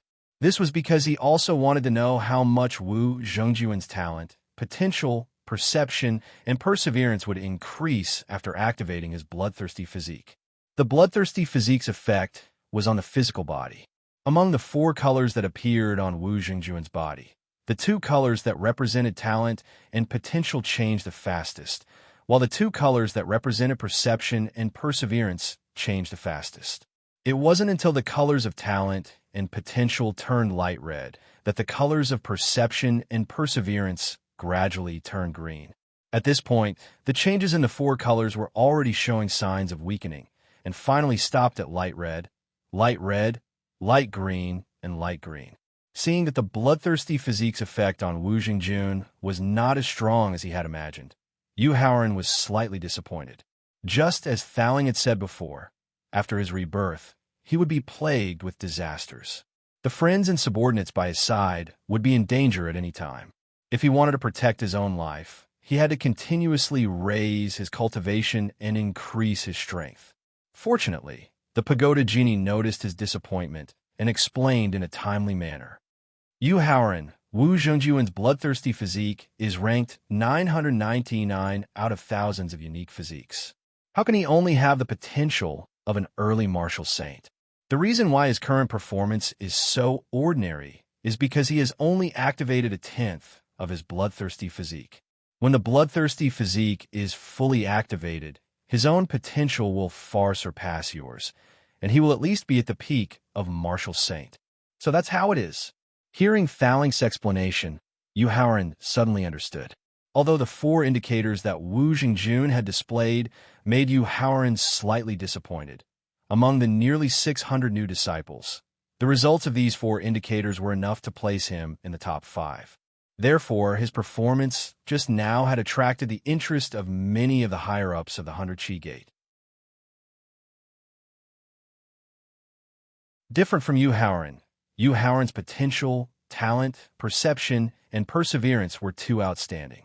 The higher-ups of the 100 Chi Gate were afraid that they would not be able to control Yu Haoran in the future, so they were not willing to take the initiative to rope him in. However, in the face of various indicators that were not as good as Yu Haoran, Wu Jingjun, who was within their control, was very much in line with their goal of roping him in and making promises. Therefore, just after Wu Jingjun had finished his test, the higher-ups of the 100 Chi Gate, represented by Lai Yin, kept promising all kinds of benefits in order to rope in Wu Jingjun. Unfortunately, Wu Jingjun's response disappointed them very much. Yu Shixiang and I come from the same city, and we are as close as brothers. I will be the disciple of whoever he is. Wu Jingjun's answer disappointed the higher-ups of the 100 Chi Gate, but it made Chu Zhongyu and Huang Zonghua very happy. Their efforts to help Wu Jingjun were not in vain. Although it was a waste of time to use the talent stone alone, there were many people in charge of the test. Therefore, after an hour and a half, nearly 600 new disciples had finished their test. Among them, the one who ranked first in the talent, potential, perception, and perseverance test was Yu Haoran, whose indicators had improved again. After hearing Lai Yin announce the test results, Yu Haoran stood there with a calm expression, without a trace of fluctuation in his heart. However, the disciples in charge and participating in the test all looked at him with envy and jealousy. After announcing the champion, Lai Yin paused for a moment, giving the crowd time to accept it. Then, he continued to announce the disciple in second place. That was the peerless girl who had moved the hearts of countless young men present. Moreover, the sensation she had caused was not inferior to Yu Haoran, who had won the championship. Ranked third was a young man in a black robe, with a cold and arrogant aura. As for Wu Jingjun, he was ranked fourth. According to the requirements of the 100 Chi Gate, no matter what your results in the first round of the test were, you had to participate in the second round of the ranking competition. Then, according to the total results of the two tests, the treatment you could enjoy in the end would be decided.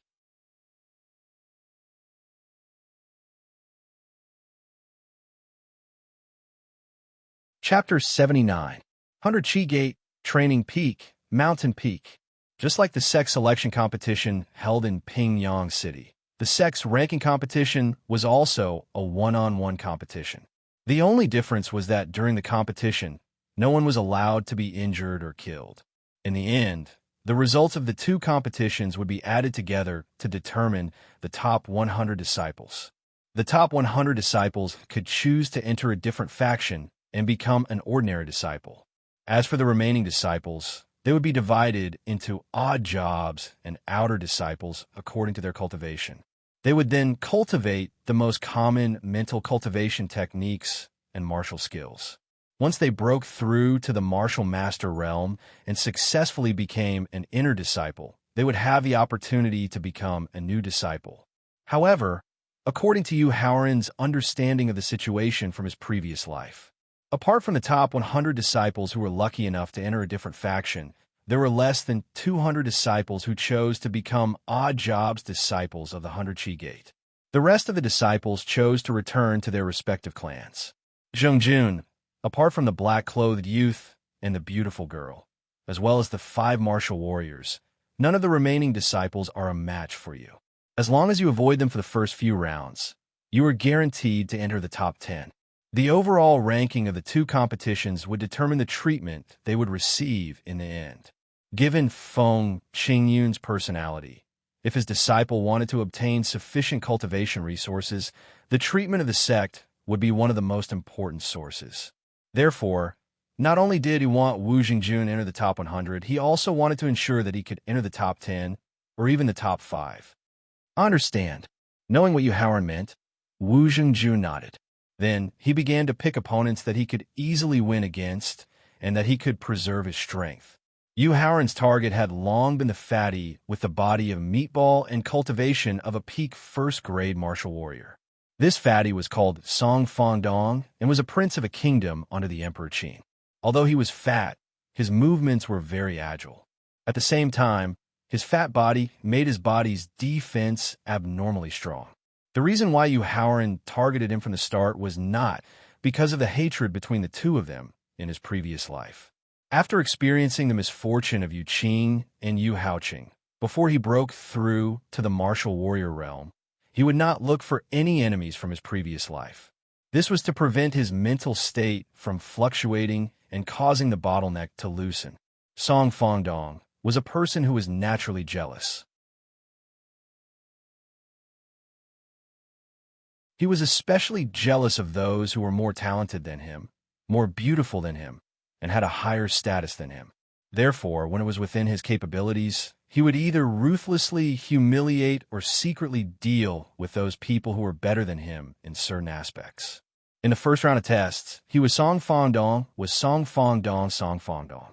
As for the beautiful girl who was ranked second, he definitely wouldn't make a move in advance. Fangdong,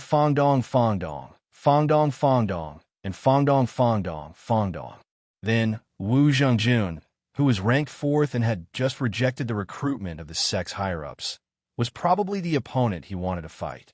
Although Wu Jingjun, who has awakened his bloodthirsty physique, has the strength to challenge someone above his level, and as a 9th-grade martial disciple, he can challenge an early 1st-grade martial warrior. However, Song Dongfang is not an ordinary 1st-grade martial warrior. Not only was his defense strong, his cultivation had also reached the peak of a 1st-grade martial warrior. It could be said that he had the highest cultivation among the disciples. In order to prevent Wu Jingjun from failing miserably as the boss, he could only help him eliminate the hidden dangers in advance. Just as Yu Haoran had guessed, the opponent Song Dongfang wanted to challenge was Wu Jingjun the moment the qualifiers officially began.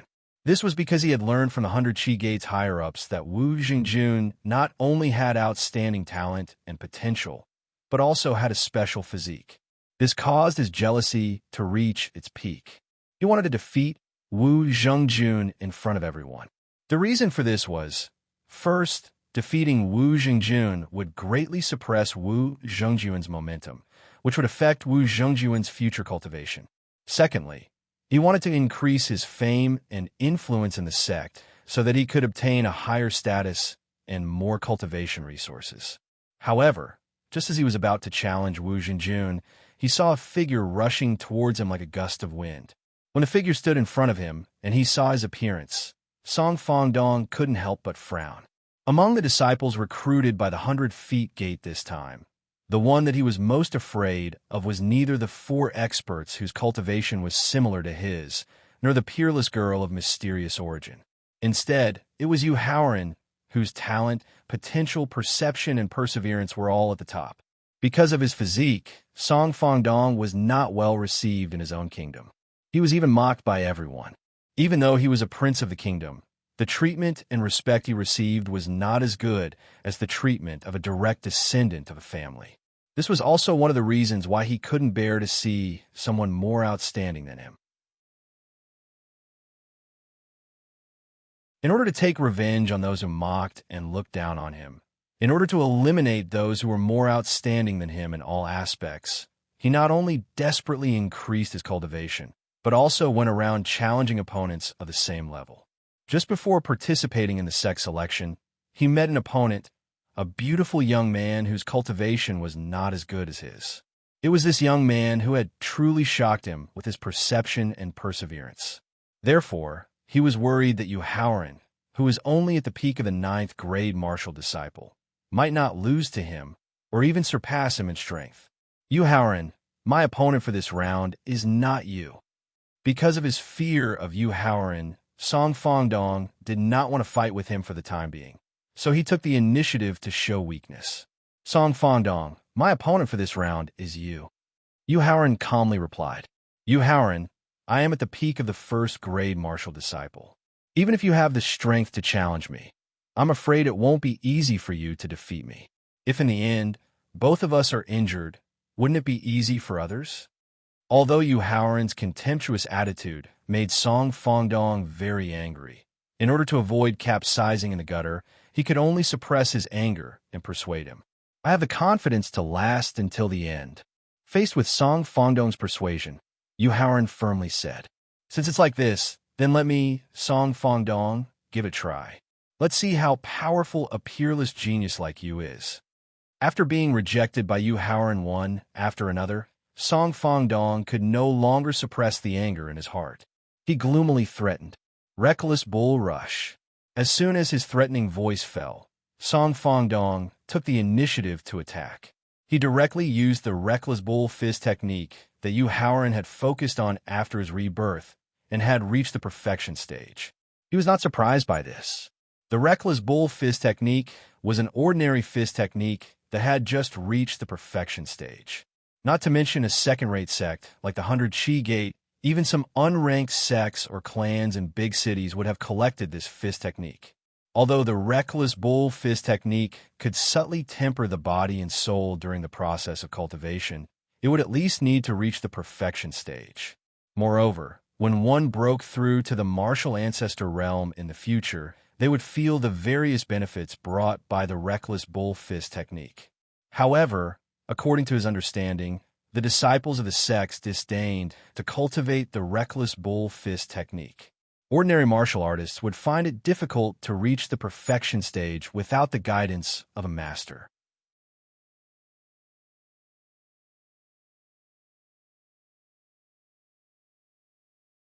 Chapter 80. 100 Chi Gate, Training Peak, Mountain Peak. It was rare for someone to practice the barbaric bull fist technique and reach the peak of minor completion. Therefore, Yuhaoran was overjoyed. He took a step back with his right foot, bent his body slightly, and used the barbaric bull's charge. Two invisible white bull heads fiercely slammed into each other while roaring. In terms of strength, Yuhaoran was only at the peak of 9th grade martial disciple. However, his true strength was not inferior to a peak 3rd grade martial warrior. In terms of comprehension, his barbaric bull fist technique had already reached perfection. He could fully display the power of the barbaric bull's charge. Therefore, when the two white bull heads collided, the white bull head formed by Song Fangdong's barbaric bull's charge was smashed into pieces. Then, Yuhaoran used the barbaric bull's charge to charge at Song Fangdong without any decrease in power. Feeling the incoming white bull head, Song Dongfang didn't have time to think about why Yuhaoran also practiced the barbaric bull fist technique. He also didn't understand why Yuhaoran's comprehension of the barbaric bull fist technique was so deep. He took a deep breath with a dignified expression. Then, he circulated all of his spirit energy, intending to use his body to resist the incoming white bull head. The invisible white bull head fiercely slammed into Song Dongfang's body. Song Dongfang immediately felt a sweet taste in his throat. Then he spat out a mouthful of blood. At the same time, the force of the collision caused him to involuntarily take a few steps back. At this moment, Song Fongdong didn't have time to wipe the blood from the corner of his mouth. He looked at Yu Haoran with a frightened expression. This was because he knew that Yu Haoran's strength was not only at the peak of first-grade martial warrior, but also at the peak of second-grade martial warrior. Therefore, he knew that he wasn't Yu Haoran's opponent. He wanted to open his mouth and admit defeat. However, this was only the first round of the ranking competition. He was a first-grade martial warrior, the genius with the highest cultivation among the disciples. If he couldn't even advance to the second round, wouldn't he become a laughingstock if word of this got out? Moreover, the results of the 4 indicators and the ranking competition would determine one's position in the sect and the treatment one would receive. If he chose to admit defeat in the first round, then he definitely wouldn't be able to enter the top 100. In other words, he could only be like an ordinary disciple and become an outer court disciple of the Trial Peak, according to his own cultivation, and carry out the missions of the Trial Peak's outer court disciples. Therefore, he did not want to admit defeat. He wanted to discuss it with Yu Haoran and see if it could end in a draw. Then, he would discuss it with the sect's upper echelons. Thinking about it, with his cultivation as the highest among the new disciples and Yu Haoran's performance as the champion of the first round, the upper echelons of the sect would definitely take special care of him. Song Dongfang. Song Dongfang's unwillingness to admit defeat, and immediately he shouted Songs's. Songs's unwillingness was Tu's. He's unresigned Songs. Yu Haoran immediately stopped when he heard Song Fongdong admit defeat. He was worried that his mental state would fluctuate and trigger a bottleneck. Coldly looking at Song Fongdong, Yu Haoran turned around and began to choose his next target. In the end, he chose another high first-grade martial warrior. This opponent was called Meng Fanwei. He was 18 years old and came from the Emperor Qin's Fusu County. He was a genius with good talent and potential. Moreover, in the first round of the Talent Stone test, his talent, potential, perception, and perseverance were ranked 8th. Moreover, he was successfully recruited by one of the upper echelons of the 100 Chi Gate. He was chosen as the target for this round because he was the same as Song Dongfang. He liked to rely on his own strength to ruthlessly humiliate those who were stronger than him but weaker than him. In order to prevent him from finding Wu Jingjun, Yu Haoran chose to deal with him first.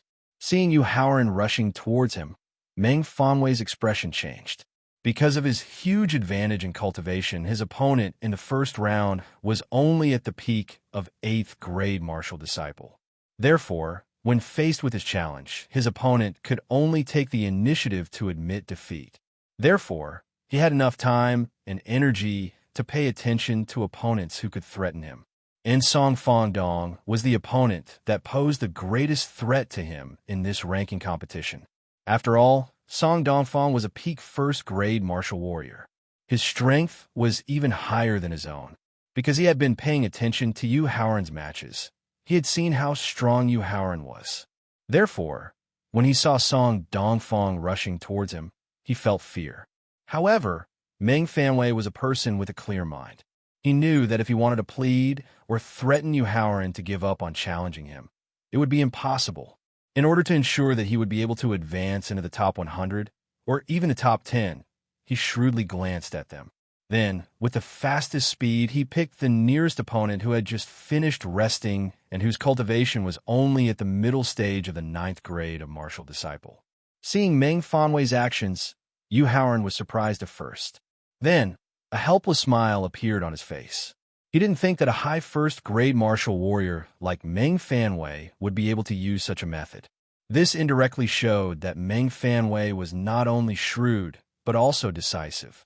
He didn't care about external factors. For example, face and dignity. However, since he had already been targeted, how could Yu Haoran let him go so easily? Therefore, after approaching Meng Fanwei, he used the 3-minute break to wait for Meng Fanwei to finish his match. Originally, he thought that after he picked his opponent, Yu Haoran would choose another opponent. However, he didn't think that Yu Haoran would actually target him. Moreover, looking at Meng Fanwei's posture, it seemed that he wouldn't give up until he defeated him. This made Meng Fanwei, who had originally used 50% of his Yuan Qi, have no choice but to continue using 20% of his yuan qi to avoid accidentally defeating the opponent he had painstakingly picked. Seeing that a high first-grade martial warrior like Meng Fanwei had actually chosen him as his opponent, the chosen disciple was shocked. Originally, he wanted to directly admit defeat. However, Meng Fanwei's speed was too fast, so he didn't have time to admit defeat. Moreover, after the real fight, he discovered that the high first-grade martial warrior Meng Fanwei wasn't as terrifying as he had imagined. In fact, he was even able to tie with Meng Fanwei. This caused the chosen disciple's confidence to increase. Following this, not only did he gradually change his defensive tactics, but he also began to take the initiative to attack. Moreover, his attacks became more and more ferocious, as if he was confident that he could defeat Meng Fanwei. He avoided Yu Haoran because Yu Haoran was too strong and he didn't think that he was a match for him. However, the chosen disciple was just a shield for him to avoid Yu Haoran. He was an ant that he could casually defeat. Now, this ant that he could casually crush actually didn't know the immensity of heaven and earth and attacked him fiercely. This caused Meng Fanwei to feel gloomy and his heart to be filled with endless anger. He was waiting. He was waiting for Yu Haoran's 3-minute break to end. Once he had no choice but to choose his next opponent, he would use the bare truth and cruel methods to teach that ant a lesson. You're tuning into the Warrior Lore YouTube channel. Don't forget to subscribe and join us on this journey to catch the most captivating stories.